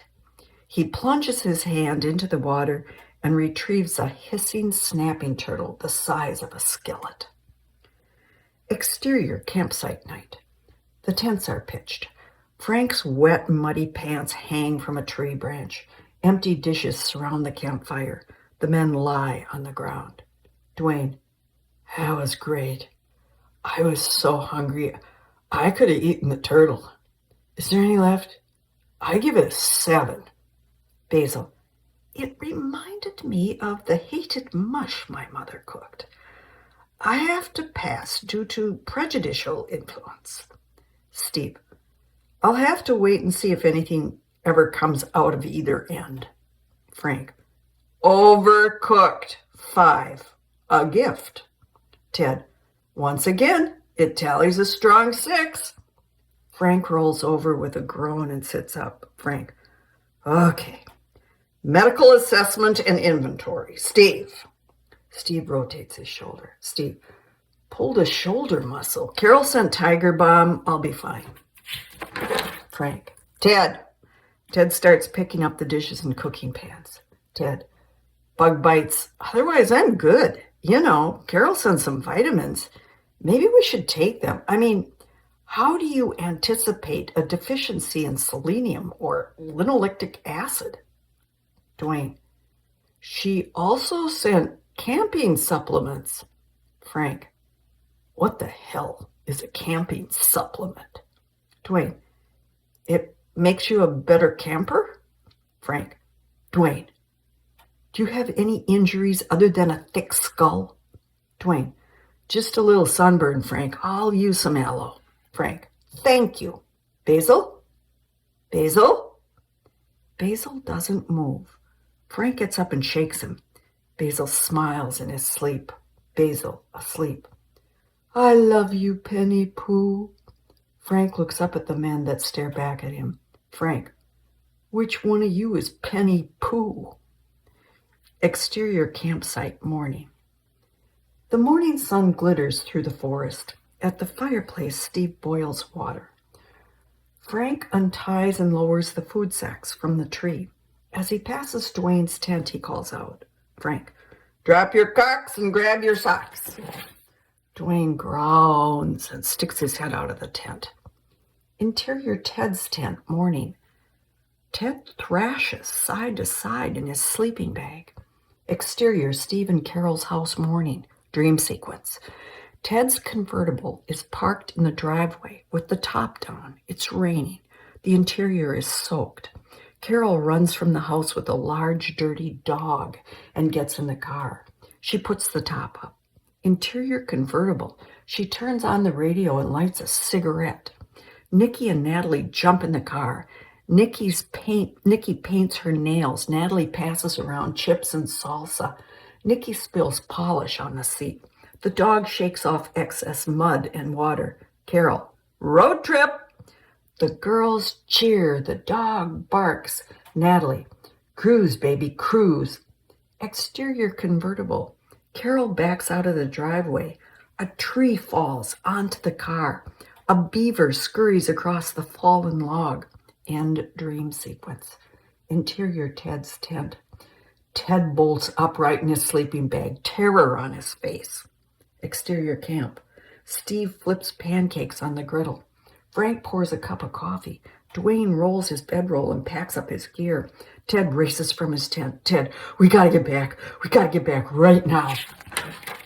Dwayne stops packing. Frank stops drinking. Steve stops flipping. Frank, what the hell's the matter with you? Ted, Carol's wrecking my car. She's smoking. They've taken a road trip with the dog. The whole inside of the car is trash. They were eating and polishing. A tree fell. There was a beaver. It's raining. The men stare at him. Steve, we don't have a dog. Ted, you sure? Steve, I'm sure. Ted spins to the tent, then back to Steve. Ted, I'm okay. I'm okay. The men go back to their jobs. Frank pours Ted a cup of coffee. Ted looks around. Ted, where's Basil? Frank, Pierre Latrine. We're not waiting for the Brit to finish reading his London Times today. Dwayne, Frank only gave him 6 sheets. Steve, and to think we're trying to impress the guy. Frank, don't worry, he's impressed. Exterior woods, morning. Basil, with the phone to his ear, hovers near the toilet seat. Muffled talk and laughter waft from the campsite. Basil, no, Helen, this can't wait.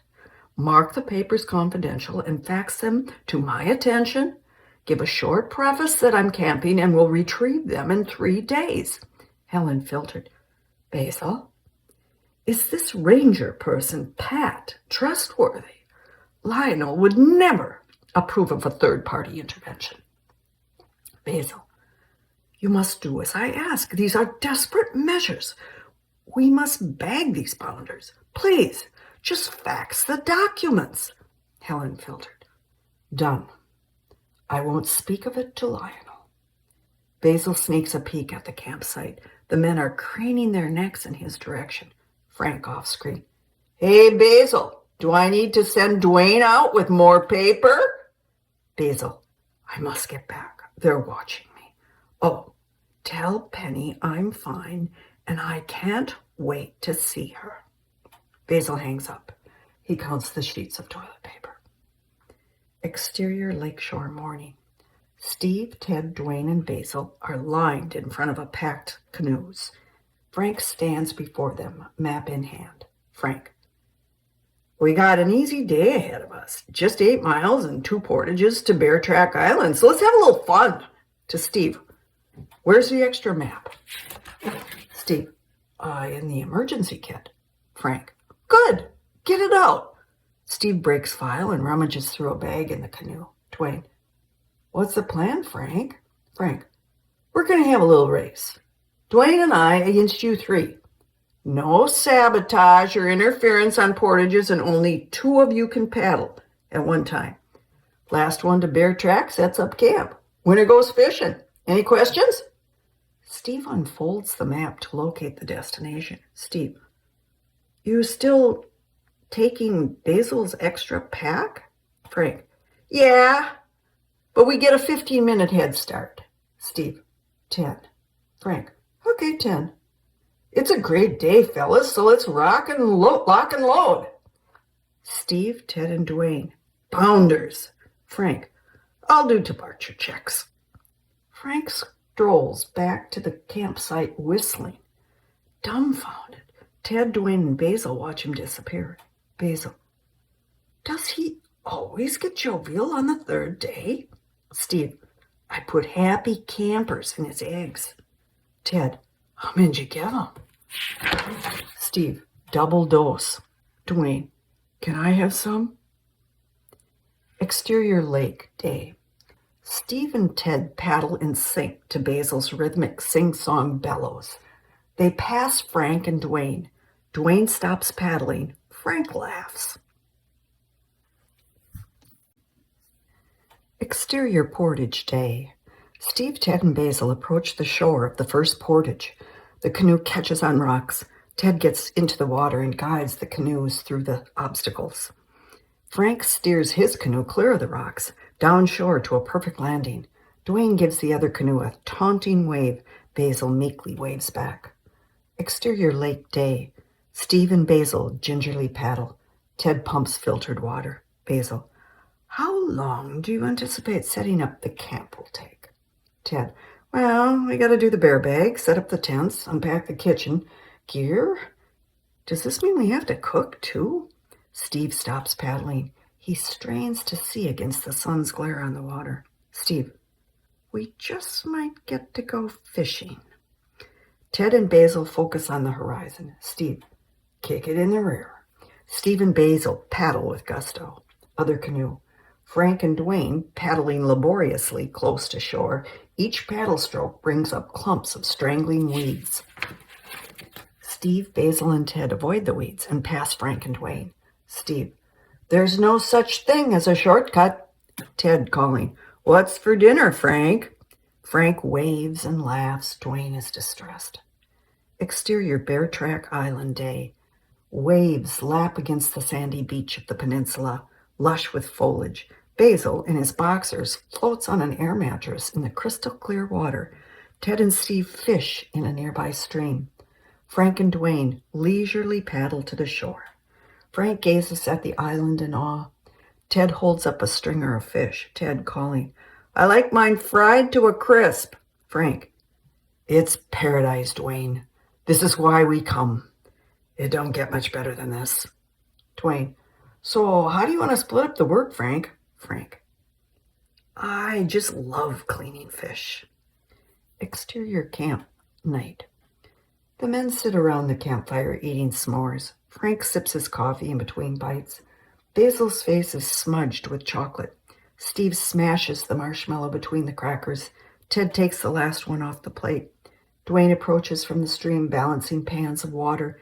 Ted looks at him. Ted: Dwayne, oh, Dwayne, we need more s'mores. Dwayne sets the pans down. Dwayne: I didn't lose that race by myself. Everyone looks at Frank. Frank sets down his mug. Frank: where are the marshmallows? Dwayne throws him the bag. Basil: you know what would taste absolutely, positively fantastic with this delicacy? Steve, Ted, and Dwayne stop eating. Frank is oblivious. Dwayne: Ice cream? Basil. Well, actually, I was thinking of a little nip of, well, Frank. Brandy? They look at Frank.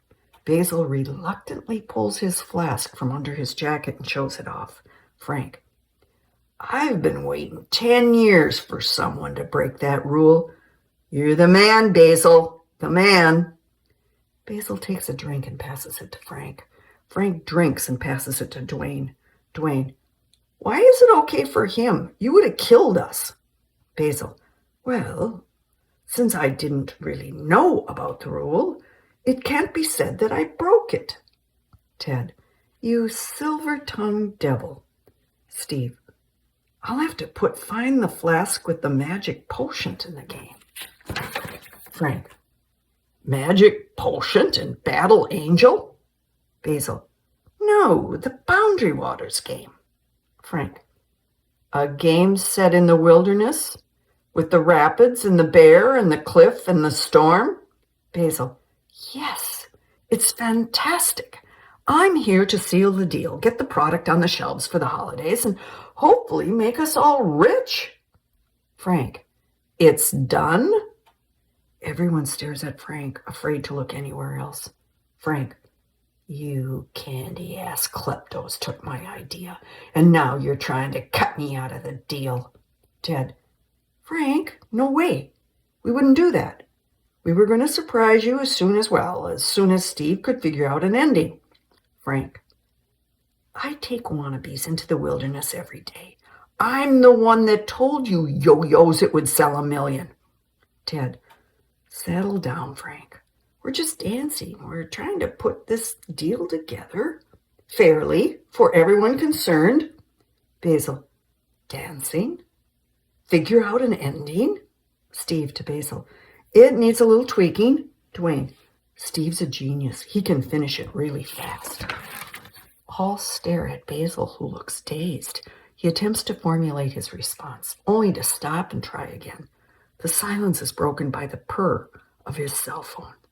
Frank's eyes widen with rage. Basil reluctantly reaches in his pocket and answers. Basil. Hello? Penelope filtered. Basil, forgive me. Basil. Darling, it's not a good time. Penelope filtered. But I've been frantic. I know I'm naughty for calling, but Helen said that the negotiations have turned to sour, and Frank grabs the phone from Basil and listens to Penelope talk on and on. Basil is frozen. Frank on phone. I'll tell him, Penny Pooh. Frank hangs up. Frank to Basil. She's worried you're not going to show up for the wedding in 3 days. I tend to agree, Zilly-dilly. Frank tosses the phone to Basil. He barely catches it. Frank. Unless you can find your way out of here by yourself. Shaken, Basil tucks the phone in his jacket. Basil. Well, gentlemen, I see that I have been mistaken about your intentions and that you have had a jolly good joke on me. I am deeply sorry there is no game. There is really nothing left for me to say or do. Ted. Basil. Just a little front money and we'll have the game to you before you know it. Basil.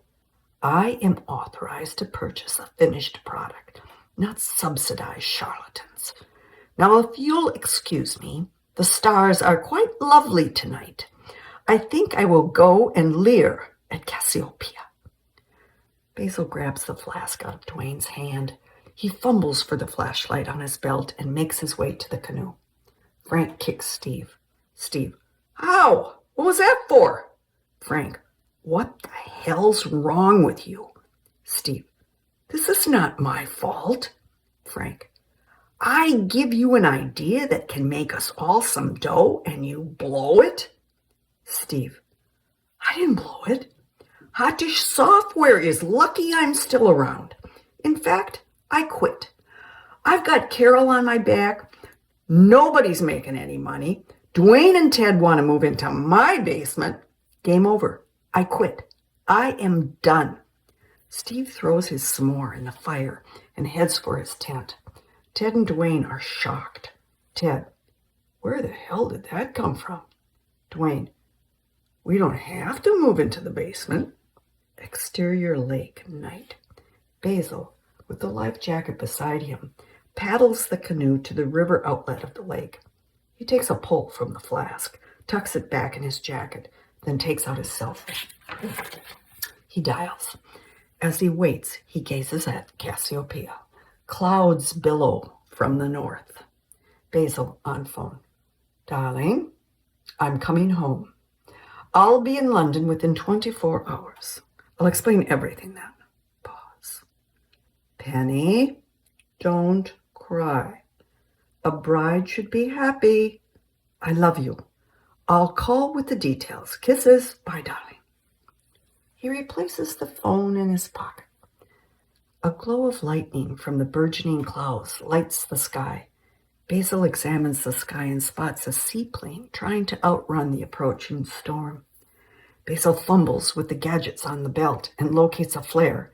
He struggles to detach it. The plane passes over him, and his panic increases. He pulls on the belt, and the flare discharges. A fizzling, fiery light charges down his pant leg and through the canoe. Stunned, Basil watches the flare dive deep into the lake through the hole in the canoe. Water rushes into the canoe. Basil squeals and bats his burning pants, then jumps in the lake. The canoe moves with the current.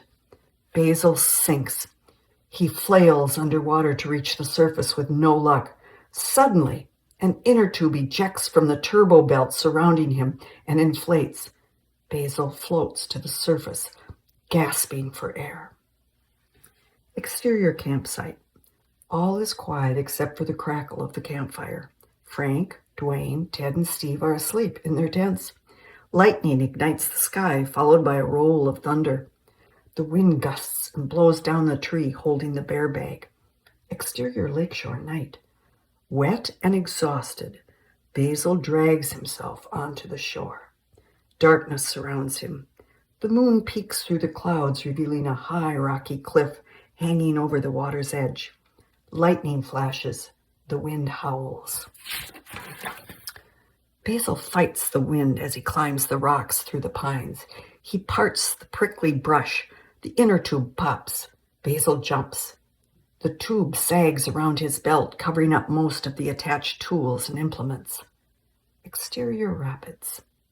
Water roars over large boulders. The current tugs the partially submerged canoe into the eddies. The canoe spins until vertical, then wedges between two rocks. Exterior camp, night. The tent spasms in the wind. The trees billow and bend. Frank crawls from his tent. He staggers to Ted's tent, whipping in the wind. He shakes him awake, Frank screaming, "Everybody up! We gotta secure the camp! It's blowing like a Beale Street hooker!" Frank's tent blows away. Exterior cliff, night. Basil crawls against the wind on his hands and knees out on the cliff. The inner tube around his waist is ripped loose and blows away. He looks out onto the water, over the rapids. He sees the canoe. He curls up into a ball. Exterior camp, night. Frank, Ted, Dwayne, and Steve huddle, the storm brewing around them. Frank, "All right, Ted and I will go out looking for this stupid jackass, and you two will make sure we've got something to come back to." An immense bolt of lightning brightens the camp. Dwayne shakes with fright. Dwayne, "Frank?" Frank, "What, Dwayne?" Dwayne, "It's pretty bad, isn't it?" Frank's eyes widen, nostrils flare. He growls. Frank and Ted head for the canoes. Waves pound the shore. Exterior cliff, night. Still in the fetal position with his arms on the turbo belt, Basil rolls back and forth. The storm escalates. He stops rocking and reaches for the cell phone. He pushes buttons and listens. He shakes it and listens. Basil, "I'm such a bloody lout." He pats down the turbo belt. He unhooks a flare. Basil, "Oh, please work." He staggers to his feet, leaning into the wind, and detonates the flare. The flare zooms off the cliff into the wind. Exterior lake, night. Frank and Ted paddle the canoe against the high waves and wind. They see the flare in the sky. They stop paddling. Ted, Basil? Where is he? Frank, why would the idiot climb the cliff? Ted steadies his gaze. The flare halts midair, then is blown back to the cliff by the gale force winds. Ted, holy shit. They paddle desperately. Exterior cliff, night. The howl of the wind becomes a roar, forcing Basil to his knees. He manages to focus on the red glow that blazes toward him. He ducks. The flare ignites the dry brush behind him. The wind blows the burning needles to the surrounding trees. The cliff is ablaze. Basil, goodbye, Penny. I'm toast. Exterior camp, night. The bear bag billows, spilling food on the ground, then into the wind. Dwayne and Steve scurry to collect the rations and secure the bag. They drag it to the pile of equipment in the center of the camp. Lightning ignites the sky. They huddle down under the flapping tent. Steve, it'll be daylight soon. We're ready to go as soon as they show. Dwayne, Steve? Steve, what? Dwayne, what if they don't find Basil? Or what if they get lost and don't come back? Or what if... Steve, shut up, Dwayne. Just shut up. A low growl mingles with the roar of the wind. Steve and Dwayne freeze. They peek out the tent. A bear and her cub rip open the food, gorging and growling. Dwayne, so what do we do now? Steve, don't move. Play dead. The cub meanders over to the tent and sticks his head in. Dwayne screams like a schoolgirl. Steve, move, run like hell. Steve and Dwayne run through the back of the tent, dragging it with them to the water. The bear chased them. Dwayne and Steve run into the water. The bear stands at the shore on her two hind feet and growls. Lightning bolts from the sky and hits a tree. Fire blazes immediately. The bear and cub run into the woods away from the flames. Steve and Dwayne stare at the burning shoreline. Dwayne, should we try to get the packs? Steve, we wouldn't make it.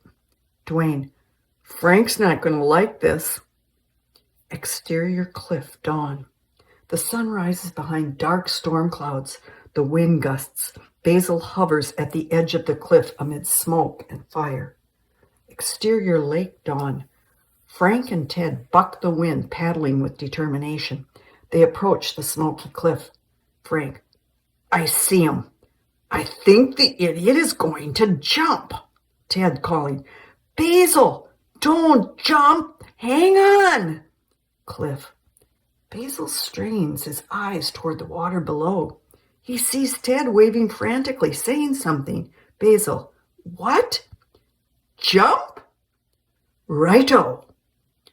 Basil gazes at the murky turbulence below. He pulls himself to his feet and leaps into the water, screaming. Canoe. Basil plunges into the water and disappears. Frank and Ted stare at the water in disbelief, then at each other. Frank, I'm going in after him. Ted, can't we just let him drown? Frank, the fall probably killed him. Ted, true. So there's no rush? Suddenly, Basil skyrockets to the surface of the water, a white inner tube around his waist. Basil, help, Mommy! Frank and Ted turn toward the call. Frank, I don't believe it. Zilly Dilly made it. It starts to rain. Interior, Helen's office day. Penelope charges in. Startled, Helen looks up from her keyboard. Penelope, Basil called from the wicked place, the wilderness. He sounded dreadful. Something is terribly wrong. Helen, perhaps the contract has fallen into the wrong hands. I tried to warn him. Lionel will be furious. Penelope, I'm not talking about business. I'm talking about danger. Helen, do something. Helen picks up the telephone and dials. Exterior shore, morning. Trees bend and snap in the wind. Frank pulls the canoe onto the rocky shore. Fire spreads on the opposite shore. Ted helps the exhausted Basil from the water. Frank, where's the canoe? Basil looks to the far end of the lake, then the cliff. Basil, in the rapids.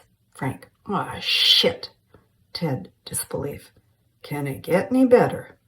Basil, well. Exterior rapids day. The storm has subsided. Downed trees litter the landscape. In the distance, the fire, still blazing, inches toward them. Frank, Ted, and Basil examine the fist-sized hole in the bottom of the canoe. Basil, I've really made a mess of things, haven't I? Frank, you got a patch kit on that toy? Basil fingers through the gadgets on the belt. Frank to Ted, duct tape. Ted retrieves the emergency kit in the good canoe. Basil, I need to relieve myself. Basil heads for the forest. Frank grabs his shirt and jerks him back. He faces him to the threatening smoke down shore. Frank, we ain't got time to pee. Basil gulps. Ted tosses Frank the duct tape. Frank catches it without looking. Exterior camp day. Dwayne and Steve, covered with soot, sort through the remnants of the burnt and wet camp. Steve, we still got pots and pans, a couple of sleeping bags, and one of the dry packs has a little food left. Dwayne, but no toilet paper. Steve, that's right, Dwayne. No toilet paper. You see, it's paper. It burns. Dwayne, well, it's not my fault. Steve throws a fry pan against a charred tree. Steve, where the hell are they? Exterior rapids day. Fire and smoke filter down from the trees on the high ground. Frank rips duct tape from the roll and secures it on the patched canoe. He pushes the roll of tape up his arm. Frank, let's get the hell out of this war zone. Ted lifts the good canoe over his head. Basil, still wearing the inner tube, follows him. Frank calling, hey, Brit boy, aren't you forgetting something? Basil hurries back to the patched canoe. He takes a few deep breaths, then raises it above his head. He wobbles, attempting to balance the load and follow Ted. Frank surveys the area. He notes the emergency kit on a rock. He tucks it under his arm. A crash thunders above him. He looks up to a cascade of boulders and charred trees rolling down the rocky incline, headed straight for them. Frank scrambles towards Ted, Basil, and the canoes as they bob and weave toward the lake. Frank screaming, drop and cover, drop and cover. Ted drops to his knees, then rolls into the water. Basil gawks at Ted, his canoe bouncing under his unsteady arms. The blackened trees pick up speed as they charge down the hill toward the men and the rapids. Frank lunges at Basil and the canoe. Frank, incoming! Still holding the canoe above his head, Basil turns to Frank, and the canoe smacks him, knocking him out. Frank falls to the ground. Basil staggers out from under the canoe. He sees the trees heading straight for him, the canoe and Frank. Basil, Frank, move. Basil drags the canoe out of the way. The trees tumble past the canoes into the rapids. The last tree pins Frank to the ground, covering his legs. Ted races from the water over to Frank. Basil follows. Ted, holy shit. Basil, oh my God, is he dead? Ted feels for a pulse on his neck. Ted, he's out cold. Let's get this off of him. Basil and Ted try to lift the tree off Frank. It doesn't budge. They try again. Ted scans the shore looking for alternatives. Ted, you stay here with Frank. I'll go get Steve and Dwayne. Ted hoists the canoe above his head. Ted, if he comes to, keep him calm. His leg could be broken. Ted disappears around the rocks. Basil looks up at the burning trees, down at the raging rapids, out to the lake as Ted paddles away. then down at Frank's legs pinned under the tree. Frank groans. Basil, there's absolutely nothing to worry about, Frank. Exterior camp afternoon. The sun beats down on the charred peninsula. 2 wet, singed sleeping bags dry on the rocks. The meager remainder of the equipment is piled on the shore. Dwayne and Steve skip rocks. Dwayne flings a stone, watching it skip across the water. A horsefly lands on Dwayne's shoulder. Steve eyes the bug, winds up and smacks Dwayne. Steve, horsefly. Dwayne turns to Steve, furious. Dwayne, you should have warned me. Steve, sorry. Dwayne, I would have warned you. Steve, Dwayne, stop it or I'm going to strangle you, and this is your warning. Dwayne picks up another rock and throws it with all his might.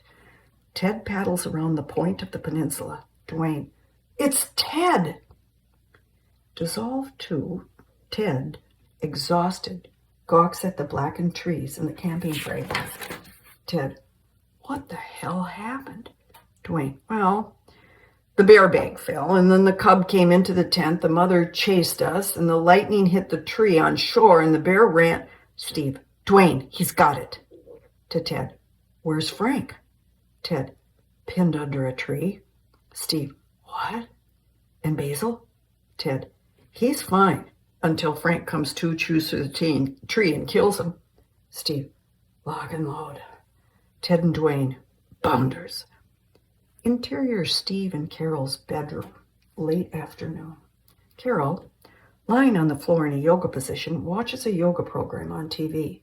Soft background music plays. The phone rings. The phone rings again. Carol screams, someone get that! She breathes deeply and resumes the pose. Natalie pops in. Natalie, it's for you. She talks like Tracy Ullman. Carol sits up. Carol, what? Natalie, it's for you. Natalie disappears. Carol crawls to the telephone. Carol on phone. Hello? Interior Helen's bedroom. It's night in London. Helen, propped up in bed with a piece of chocolate cake and a pot of tea on the tray in front of her, fingers a list of numbers, intercut with Carol. Helen, I'm sorry to bother you. I'm Helen Richards, and I work for Lawton Technology. I'm looking for a Steve Compton of Hot Dish Software. Carol, Steve? He's my husband, but he's not here. He's out of town camping. Helen, yes, I know. There's a bit of trouble, and I need to locate our representative, Basil Newton. Carol, what kind of trouble? Helen, we are not exactly sure. You see, we've lost cellular communications with Basil. But the last we heard, he was in a frightfully desperate situation. Carol, oh my God, Basil packed a phone? Exterior Rapids, late afternoon. The sun blazes through the hot, smoky air. Basil dumps a hatful of water on the brush around Frank. He dips the hat in the water and repeats the action. Frank groans. Basil rushes to his side. Frank opens his eyes. Frank, who the hell are you? Basil. Basil? The Brit. Limey boy? Silly dilly? Frank. Oh, yeah. Where the hell? Basil. Don't move. You're stuck under this tree. Ted has gone for reinforcements. Frank. He left me with you? Basil. Ted said to keep you calm. Is that possible? Just tell me what you need. Frank. I need to pee. Basil looks around. At the tree on Frank's leg. At the lake. Basil. Can't you hold it? Frank. You hold it, silly. Basil. Right then. I'll just go dig a hole. Basil frantically moves rocks and paws the ground. He hears Frank unzip his pants and pee. He glances at Frank, his eyes widen. He quickly jerks his head back. Basil. Perhaps a hole isn't necessary. Frank zips his pants up. Frank. Now I can focus on the pain. And it's not good. reminds me of a time in the Mekong Delta. Basil. Frank, think positively. Would a little brandy help? Basil pulls out his flask. Exterior lake, late afternoon. Ted and Steve paddle the canoe ferociously.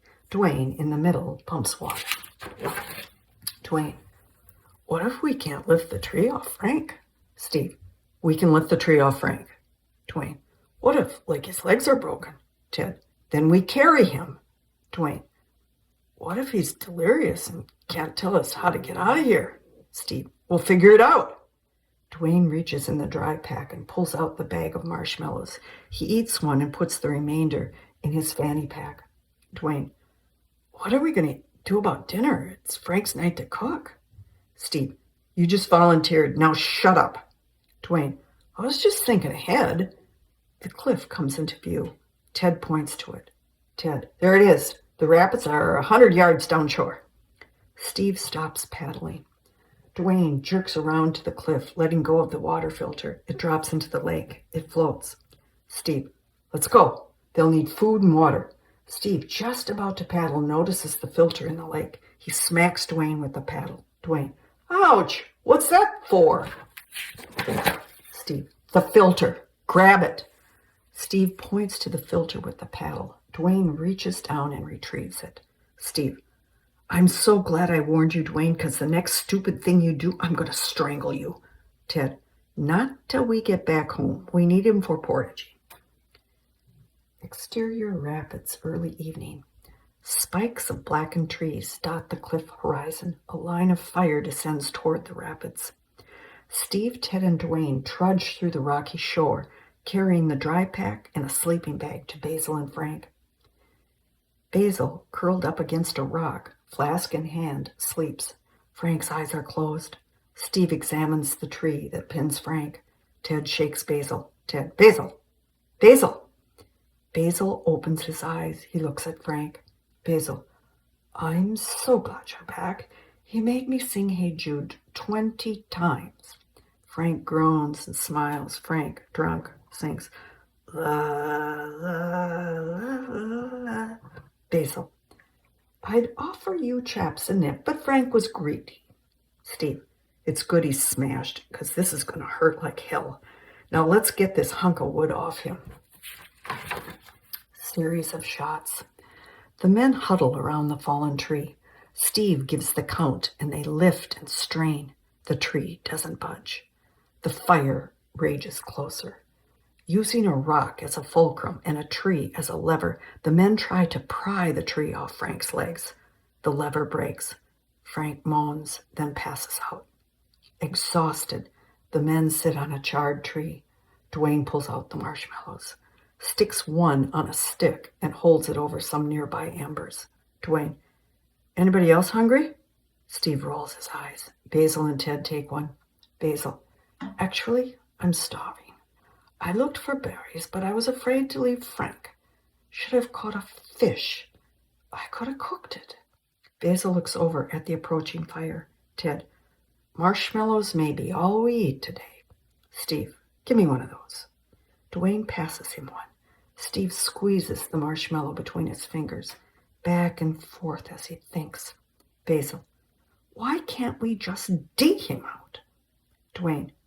We don't have any shovels. Ted. Basil. There's only 2 inches of soil and then it's rock. Steve squeezes the marshmallow, releases, then watches it inflate. Steve. The pump. Ted. You and Basil find some flat rocks and start digging under Frank. Dwayne. Go get the dry pack and the water filter. Let's move, people. Exterior rapids, moments later. The dry pack, sealed airtight with duct tape, bulges under the weight of the tree. Steve strains as he pushes the pump. The tree slowly rises. Steve, lift and pull. Basil and Dwayne take hold of the tree and lift. Ted grabs Frank's arms and wrestles his dead weight out from under the tree. Steve quits pumping. Basil and Dwayne let go of the tree. The duct tape gives. The dry pack explodes and collapses. The tree hits the ground with a resonant thud. Steve, get some wood for splints. Dwayne and Basil scurry into the brush. Steve examines Frank's legs. Frank opens his eyes and moans. Steve, I think we're looking at 2, maybe 3 breaks. Dwayne and Basil return with several pieces of wood, placing them on each side of Frank's legs. Steve to Frank, bite the bullet, jarhead. This is gonna hurt. To Ted, hold him. To Dwayne, lift his leg. Steve slides the roll of duct tape off his arm, pulls out a piece, then rips it off with his teeth. Ted holds Frank down by the shoulders. Dwayne lifts his leg. Frank screams. Basil keeps the wood in place. Steve winds the duct tape around the leg and splint. He tapes as fast as he can. Frank squeezes Ted's arm. Ted, how bad does it hurt? Frank, shoot me. Dwayne and Ted cast their eyes at Basil's belt. Basil shrugs. Basil, sorry, I've already used the gun to sink the canoe and start the fire. Steve, Frank, dig deep and bear it. The crowns of a patch of tall pine trees closest to them explodes in flames above them. Frank, nobody's going to make it unless we get the hell out of here. Right now. Ted, I believe that's a command. Steve shoves the duct tape back up on his arm. The 4-man pick up Frank. He screams and passes out. Interior, Lionel's office, London, morning. Lionel Newton relaxes on the leather couch, reads the newspaper, and sips tea. Mozart plays softly. Penelope charges into the room wailing. Helen is right behind her. Penelope collapses at Lionel's feet. Lionel, Penny, what's wrong? Flabbergasted, Lionel dumps the tea in his lap. He squirms. Helen hands Lionel a napkin. He dabs his lap. Helen hands Penelope a napkin. She dabs her eyes. Penelope, sobbing, It's about... Lionel waits for her to continue, but she can't. Penelope motions to Helen. Lionel, well, what is it? Helen, it's regarding Basil, sir. You see, he's disappeared. Lionel stiffens. Lionel, summon the jet. Helen, already done, sir. Exterior wilderness, morning. Rain hangs from the trees. Smoke and fire are nowhere in sight. Sunlight shimmers off the calm lake. A loon calls as it glides by, then dunks under the surface. 4 heads emerge from beneath the water. Their faces are swollen with bug bites. They take deep breaths and submerge again. The loon pops back up and swims on. Dwayne, Steve, Ted, and Basil simultaneously come to the surface and breathe. Dwayne and Basil scratch each other. Basil, lower. Ted, you can't really appreciate a tent till you don't have one. Steve, we should have rolled in the mud. Basil, does that actually work?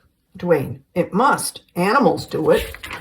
Steve, come on, let's go fishing. Together they walk out of the lake fully clothed. Frank, under the singed sleeping bag on shore, moves and groans. All, good morning, Frank. Exterior campsite. Leftover fish remains in a pan on the campfire. Dwayne packs up the cooking supplies. Frank leans against a rock, his leg duct taped to splints. Ted gives Frank a handful of pills. Frank, what are they? Ted, aspirin and happy campers. It's the best I can do. Frank tosses all the pills in his mouth and washes them down with water from the canteen. Basil sits next to Frank with an assortment of leaves spread on the ground. Basil, which ones are the good ones? Which are the bad? Dwayne, it's not about good and bad. It's about itchy or not, soft or not, cleansing or not. Ted, poisonous or not. Basil, very interesting. Which is your favorite? Frank, pine cones, the corn cobs for real men. Ted, sarcastic to Dwayne, Mr. Whipple of the Woods recommends a weave of birch leaves. Twain. You're just jealous. To Basil. My birch weave innovation holds the record for hits on the Forest Service's webpage. Steve emerges from the woods with a shirt full of blueberries. He tosses a handful into his mouth, then dumps the rest into a pan. Dwayne assesses the berries. Dwayne. I think we should divide them equally. Steve. Dwayne, they're in season. The woods are full of them. Dwayne. Well, we might be out here a long time. An ominous silence hangs in the air. The men glance at Frank. Steve. Well, then go pick some more. Dwayne. I was just thinking ahead.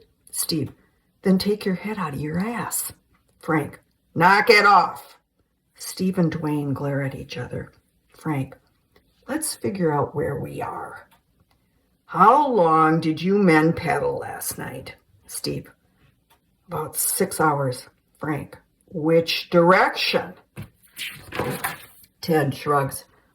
Away from the fire. It was dark. Frank. Get the map. Ted. Frank, you've got the map.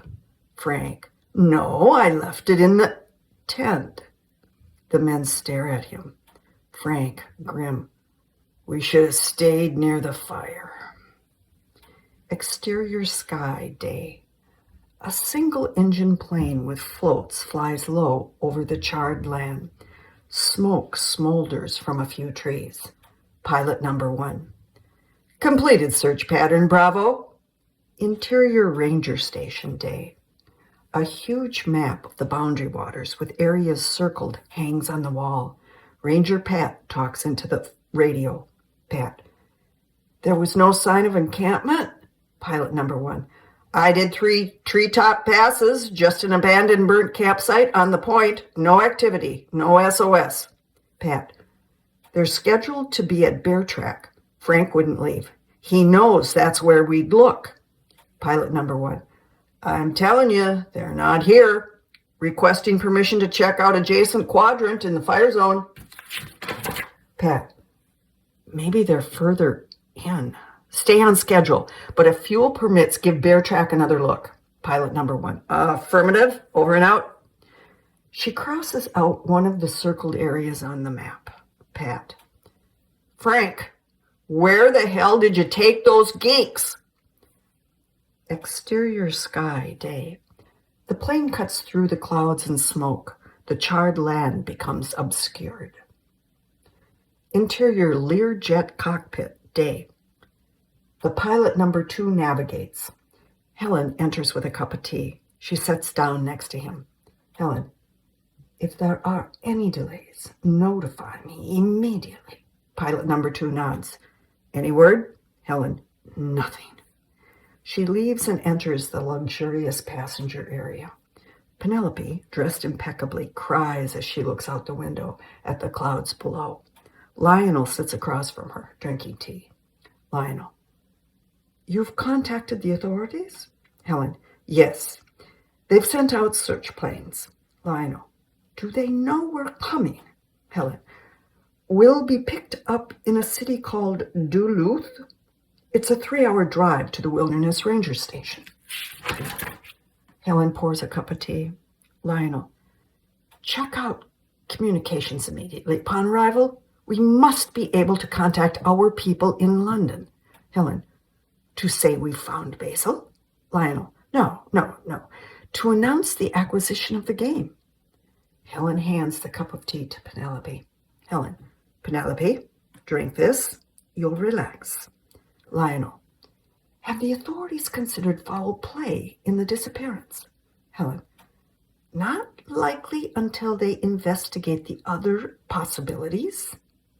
Lightning, forest fire, straight-line winds, dehydration, starvation, drowning, bear attack, and of course there is the possibility of cannibalism.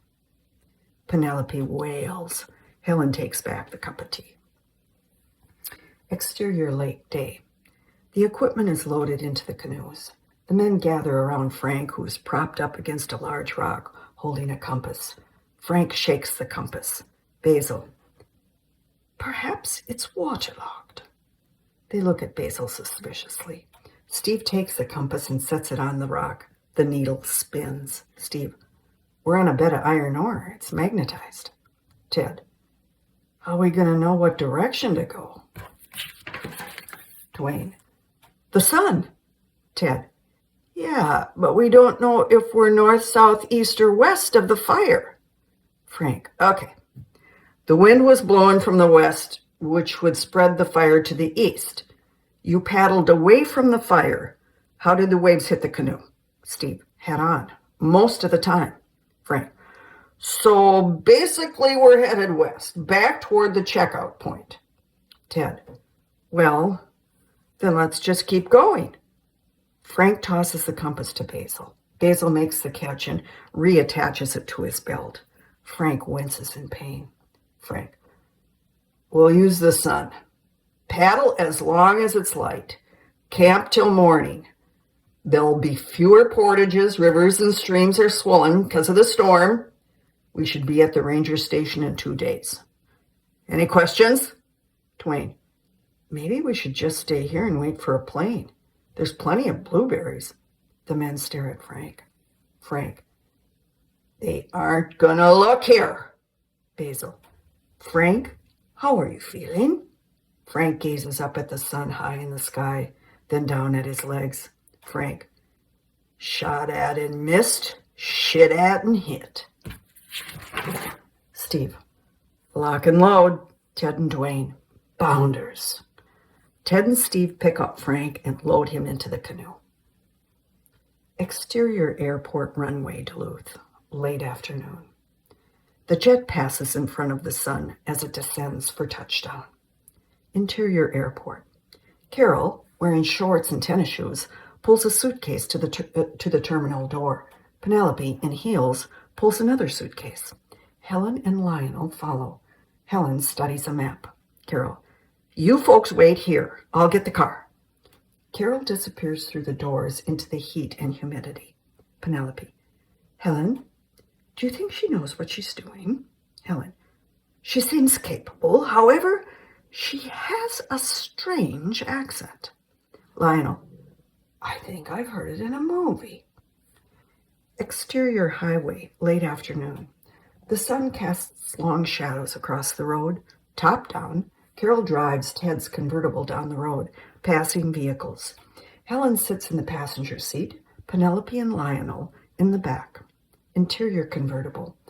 The wind plasters back their hair. Lionel's tie dances wildly. They munch on burgers and sip soft drinks. Lionel dips French fries in ketchup.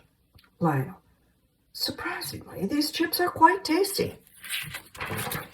Penelope puts her half-eaten burger in the bag. Penelope, Daddy, how can you think about food at a time like this? Helen, Penelope, you must keep your strength up for Basil's sake. Penelope, you're quite right, Helen. Penelope retrieves her burger from the bag and takes a bite. Carol, we should be at the lodge in 40 minutes. I've reserved rooms. We can check in at the ranger station to see if there is any news. Helen, you're very efficient. What line of work are you in? Carol, I'm a massage therapist. Penelope stops eating and smiles. Penelope, massage? That sounds marvelous. Exterior lake sunset. The two canoes head for shore. Ted and Dwayne in one with the equipment, Steve, Basil, and Frank in the other. The men are tired. Frank lies in the canoe, his eyes closed.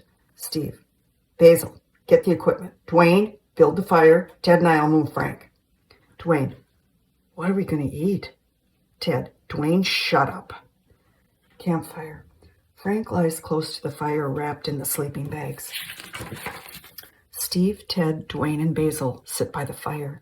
Each has a piece of beef jerky and a gummy worm. Dwayne counts out blueberries into Steve's hand. Dwayne, see? It's a good thing I thought about rationing. Steve, I nominate you for the Martha Stewart of the Woods Award. There, feel better? Dwayne rolls the last of the blueberries in the pan. Dwayne, Frank, do you want your share? Frank doesn't move a muscle. Ted, save him for when he comes to. Ted reaches over and puts his hand on Frank's forehead. Ted, he's got a fever. Steve, we should have kept going. They sit in silence. A mosquito lands on Steve's cheek. Basil hits it. Steve, thanks, Basil. I'm sure you'll return the favor. Steve slaps a mosquito on Basil's face. They stare at each other and slap again. Ted looks up at the moon. Ted, too bad we can't navigate by the moon. Basil looks up at the stars. Basil, oh, the stars if we had a sextant. Steve, or the satellites if we had a GPS. Dwayne, what's a GPS? Steve, global positioning system. It's a tool that triangulates signals from satellites, tells us where you are. Most of them have maps. Dwayne, that should be standard equipment. How much do they cost? Ted to Steve, you got to put that in the game. Steve, points if you give up the GPS.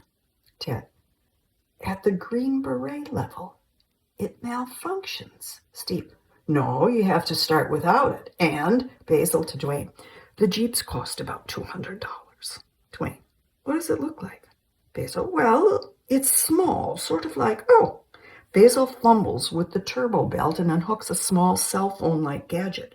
He turns it on. It beeps and flashes. The men stare at the GPS in Basil's hand.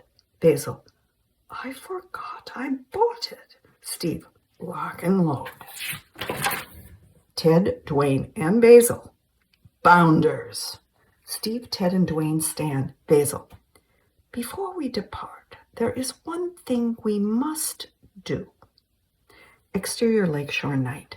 The men at the water's edge slap and apply mud on their exposed skin. Dwayne, could somebody scratch my back? Interior ranger station night. Pat and pilot number 1 study the wall map. Several circled areas have been crossed out. Pat, the 3 held up in a cave at Mountain Lake are fine, but the compound fracture from Knife River is in surgery. Did you get back to Bear Track? Pilot number 1 nods. No sign of them. It doesn't look good. Pete, maybe they're headed back. Pat puts her finger on Bear Track Island and traces the distance to the ranger station. Pat, Frank would be here by now. Pilot number 1, maybe something happened to Frank? Pat tears. Impossible. Exhausted, Carol, Penelope, Helen, and Lionel enter. Helen, we're looking for Pat? Pat quickly wipes the tears from her eyes. Pat, you Carol? Helen points. She's Carol. Carol, these folks are relatives of Basil Newton, a member of the Hot Dish Software Group. Pat, oh yeah, the rookie. Carol, any news? Pat looks over at the map. Pat, only a guess. And if we're right, they'll paddle in tomorrow. Lionel, and if you're wrong? Pilot number 1, we keep looking. Helen, Lionel, and Carol turn to Penelope for her response. Penelope has tuned them out, mesmerized by a mosquito on her arm. Penelope, what is it? Carol slaps the mosquito. Pat, Collicidie pippins, an indigenous predator that comes out at night to puncture skin and suck blood for reproduction. Penelope stares back at them in disbelief. Penelope shrieks, Basil! Penelope faints. Exterior lake night. The moon shimmers on the calm lake. From a distance, a low rowing chant echoes across the water. 2 canoes paddle into view. The 4 oarsmen, covered in mud, paddle to the beat of Basil's rhythmic chant. On cue, they sing the theme song from Gilligan's Island. Interior lodge bedroom night. The rustic, quaint room is charming. Penelope lies face down on the bed covered by a sheet, her naked back exposed. She is totally relaxed, eyes closed. Carol sits next to her, rubbing oil into her tense back muscles. Penelope, Carol, you're an angel. This feels marvelous. Carol, Try not to worry. Visualize your perfect wedding day. The church, your gown, the flowers, all your friends and family. The groom. Penelope. Oh dear, he has a beard. I've never seen Basil with a beard. Smiles. He's actually quite dashing. Carol. I like Steve with a beard. He's so sexy. Penelope immediately opens her eyes. Carol stops massaging. Penelope. If Basil doesn't make it, I'm not sure I'll survive. I love him eternally. Carol. They're going to make it. I've been through this 9 times. Visualize them paddling. The ranger station in sight. We're on the shore waving. Penelope closes her eyes. Carol massages. Interior lodge hallway night. Lionel knocks on Helen's bedroom door. Helen, in her bathrobe, with her hair down, answers. His eyes widen. Lionel. Oh, I'm so sorry, Helen. I had no idea it was so late. Helen. I just needed to get out of my control top hose. Was there something you needed? Lionel. Not really. I'm just beside myself with anxiety, and I thought we'd have a cup of tea. Helen gazes back into her bedroom at the bottle on her nightstand. Helen. Under the circumstances and for medicinal purposes, I think sherry would be more appropriate. Would you like to join me? Lionel looks both ways down the hall. Lionel. Any scotch? Helen. Would an old Glen do? Lionel enters. Helen looks both ways down the hall and closes the door. Exterior lake night. The canoes are joined stationary. Steve, GPS in hand, calculates their course. Dwayne passes a canteen to Basil. Ted checks on Frank, who's wrapped in a sleeping bag in the bottom of the canoe. Ted. He can't take another portage. Maybe we should make camp and wait for sunup. Dwayne. Good. I can't take another portage. Basil. Oh, Dwayne. Buck up, Sherpa boy. Steve. We're almost there. Basil. Well then, let's go, let's go, let's go. Basil starts paddling. Steve grabs his canoe. Steve points. It's this way. They all reach for their paddles. Interior ranger station night. A single light at the desk illuminates the room. Pat, snuggled in a sleeping bag, snores on the couch, clutching a G.I. Joe doll. The telephone rings. Pat sits up, crawls, and stumbles to the phone. Pat, hello? Pause. The fire is under control. Pause. Just because we can't locate them doesn't mean they're lost. There will be no television cameras at this ranger station under any circumstances. Are we clear? Pat slams down the receiver. She looks at her G.I. Joe doll. Pat. Bring those nerds in or your ass is grass. Exterior wilderness morning. The sun glistens off the water as it laps the rocky shore. Steve, Ted, Dwayne, and Basil, still mud-faced from the night, paddle to the wooded shoreline. They collapse with exhaustion. Ted. Hey, Magellan, how much further? Steve checks the GPS. Steve. This is it. Dwayne. This is not the ranger station. Basil. Perhaps the batteries are low. I should have purchased the solar adapter. Steve scans the shoreline. Steve.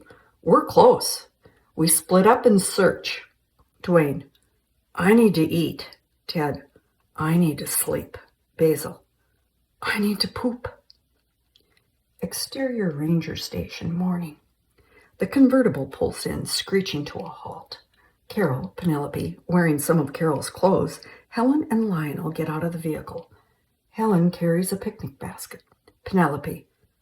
Where's the water closet? Carol points to the outhouse sign. Penelope strains to see the path through the trees. She covers her head with mosquito netting. Penelope. Helen? The mosquito repellent, please? Exterior woods. Head down. Basil makes his way through the thick brush. He comes upon a path and immediately follows it. Suddenly he stops. The path leads to an outhouse. Basil, toilet paper. He runs to it. Just as he's about to open the door, Penelope, still covered with the netting, emerges. She screams when she sees the mud-covered Basil, then runs wildly back to the station. Basil is shocked. Basil. Penny? The ranger station. Interior ranger station morning. The station is a madhouse. Pat's on the phone. Pilots gather around the map and talk. Campers wait in line for their permits. Helen and Lionel sit next to each other on the couch. Helen opens the basket. Carol paces. Helen, would you care for a jelly donut and a cup of tea, Lionel? Lionel, Helen, you're such a temptress. Trooper. Helen, thank you, sir. Carol? Penelope charges through the door. All eyes turn to her. Penelope, I've been attacked by a Sasquatch. Exterior wilderness. Ted and Dwayne are asleep. Steve lifts Frank's head and gives him a drink of water from the canteen. Frank gazes down the shore, then out at the water. Frank, where's Pat? Steve, just take it easy, Frank. Frank closes his eyes. Basil explodes from the woods. Panting and out of breath, he collapses in front of Steve. Steve, what, a bear? Basil points toward the outhouse, puffing. He throws a roll of toilet paper to Steve. Basil, 2-ply. We made it. Exterior ranger station. The pilots gather around Pat. Lionel and Helen watch from the steps, sipping tea. Pat, with the fires out, we can assess the damages. Any questions? There's an ambulance on standby. Radio immediately if stragglers are located. Claps. Let's rock. The pilots head for the lake, past Carol and Penelope, on the picnic table in the lotus position, deep in concentration, eyes closed. Carol to Penelope. Focus on the breath, cleansing the chakras. They inhale. Exhale. Pat turns to Lionel and Helen. Pat, you two pray. Lionel and Helen nod, then stop, mid-nod. They look past Pat to the woods. Pat, what? Lionel and Helen remain immobile. Ted, Steve, Dwayne, and Basil, still covered in mud, emerge from the trees carrying Frank. Steve calling, he needs an ambulance. Pat turns to the woods. Pat, Frank! Basil, Pat, move! Pat runs past Lionel and Helen into the ranger station. Lionel and Helen, as if under a hypnotic spell, walk to the men. Basil, Lionel? Lionel, Basil? Basil, Helen? Helen, Basil? Basil looks around. Basil, Penny? Picnic table. Steve, Ted, Dwayne, and Basil gape at Carol and Penelope in the lotus position, eyes closed. Penelope raises her hand and waves. The men wave back. Basil, Penny, how did you know we were here? Penelope and Carol open their eyes. Penelope smiles. Penelope, Basil, is that you? Basil, yes, darling. She flies off the picnic table into his arms.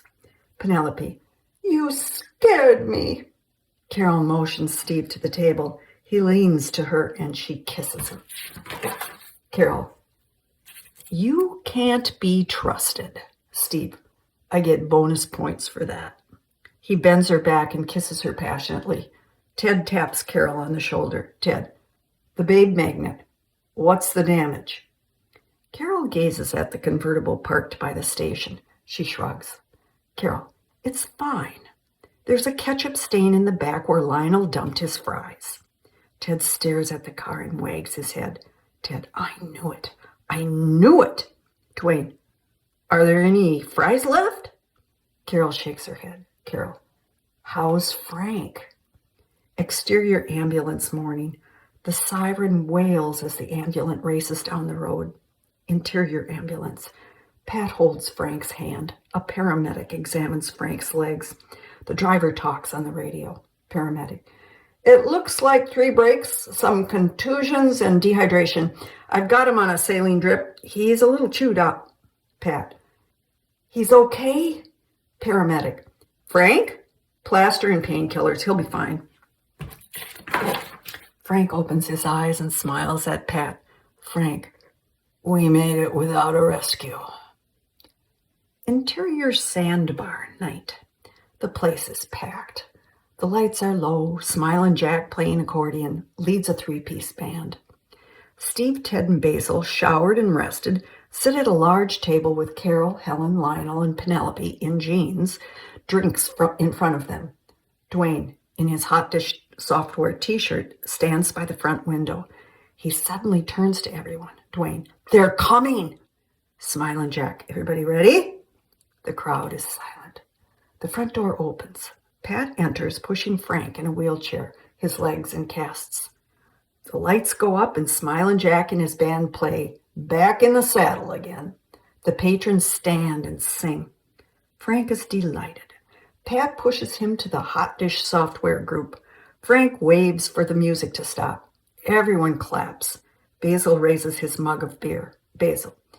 Here's to Frank, the smartest, bravest, strongest man that ever entered the boundary waters.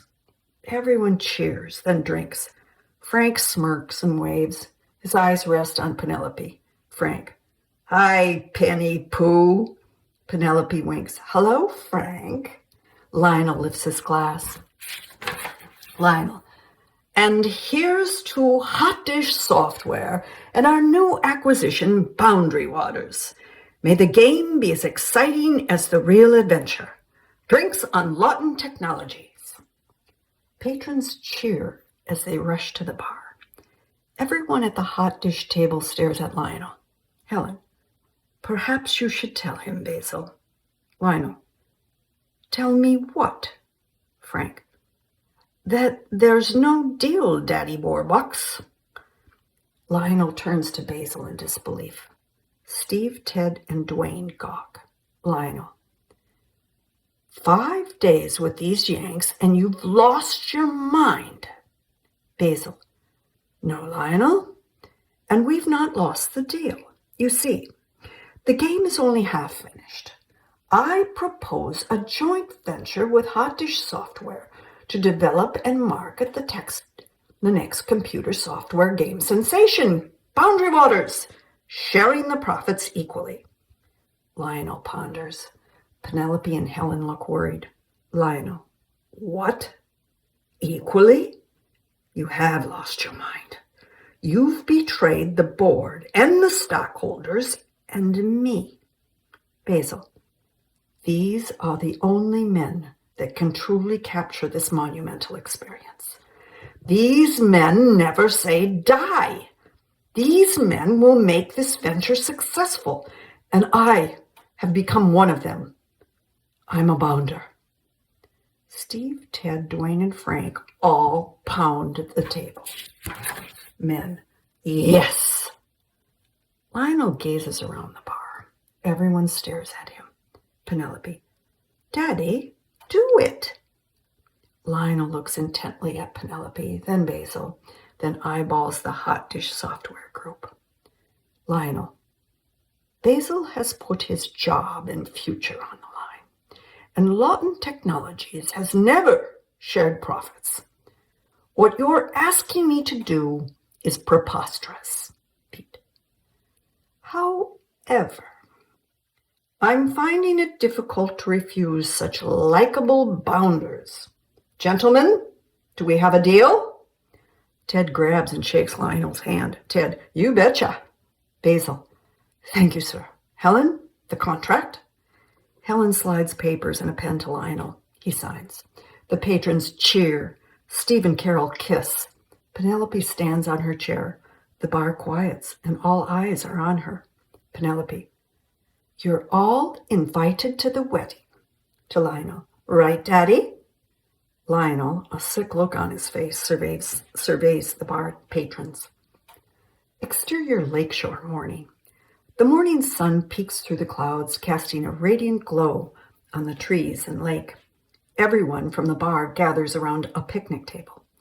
Sitting on the table, Penelope, in her attire from the plane, with mosquito netting over her face, carrying a bouquet of wildflowers, and Basil, in a tux with a flannel shirt, share a phone, a radio between them.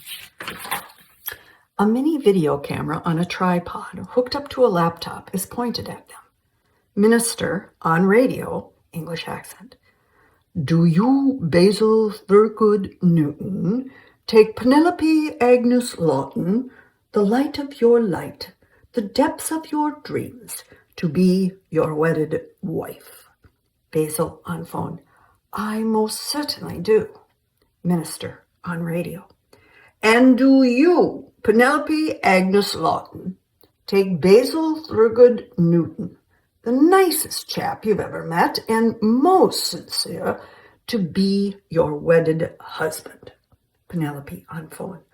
I do, eternally.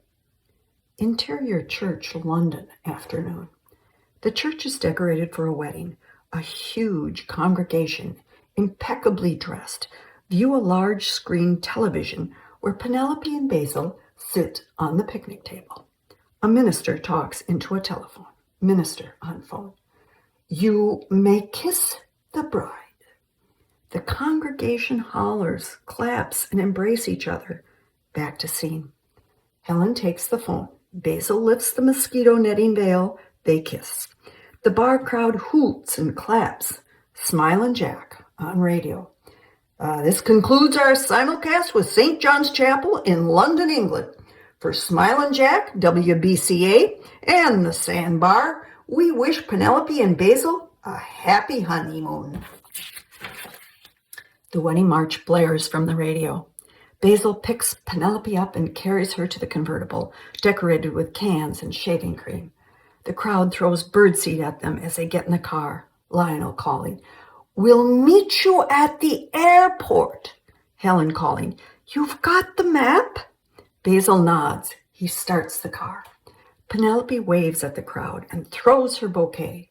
Pat catches it as the car pulls away.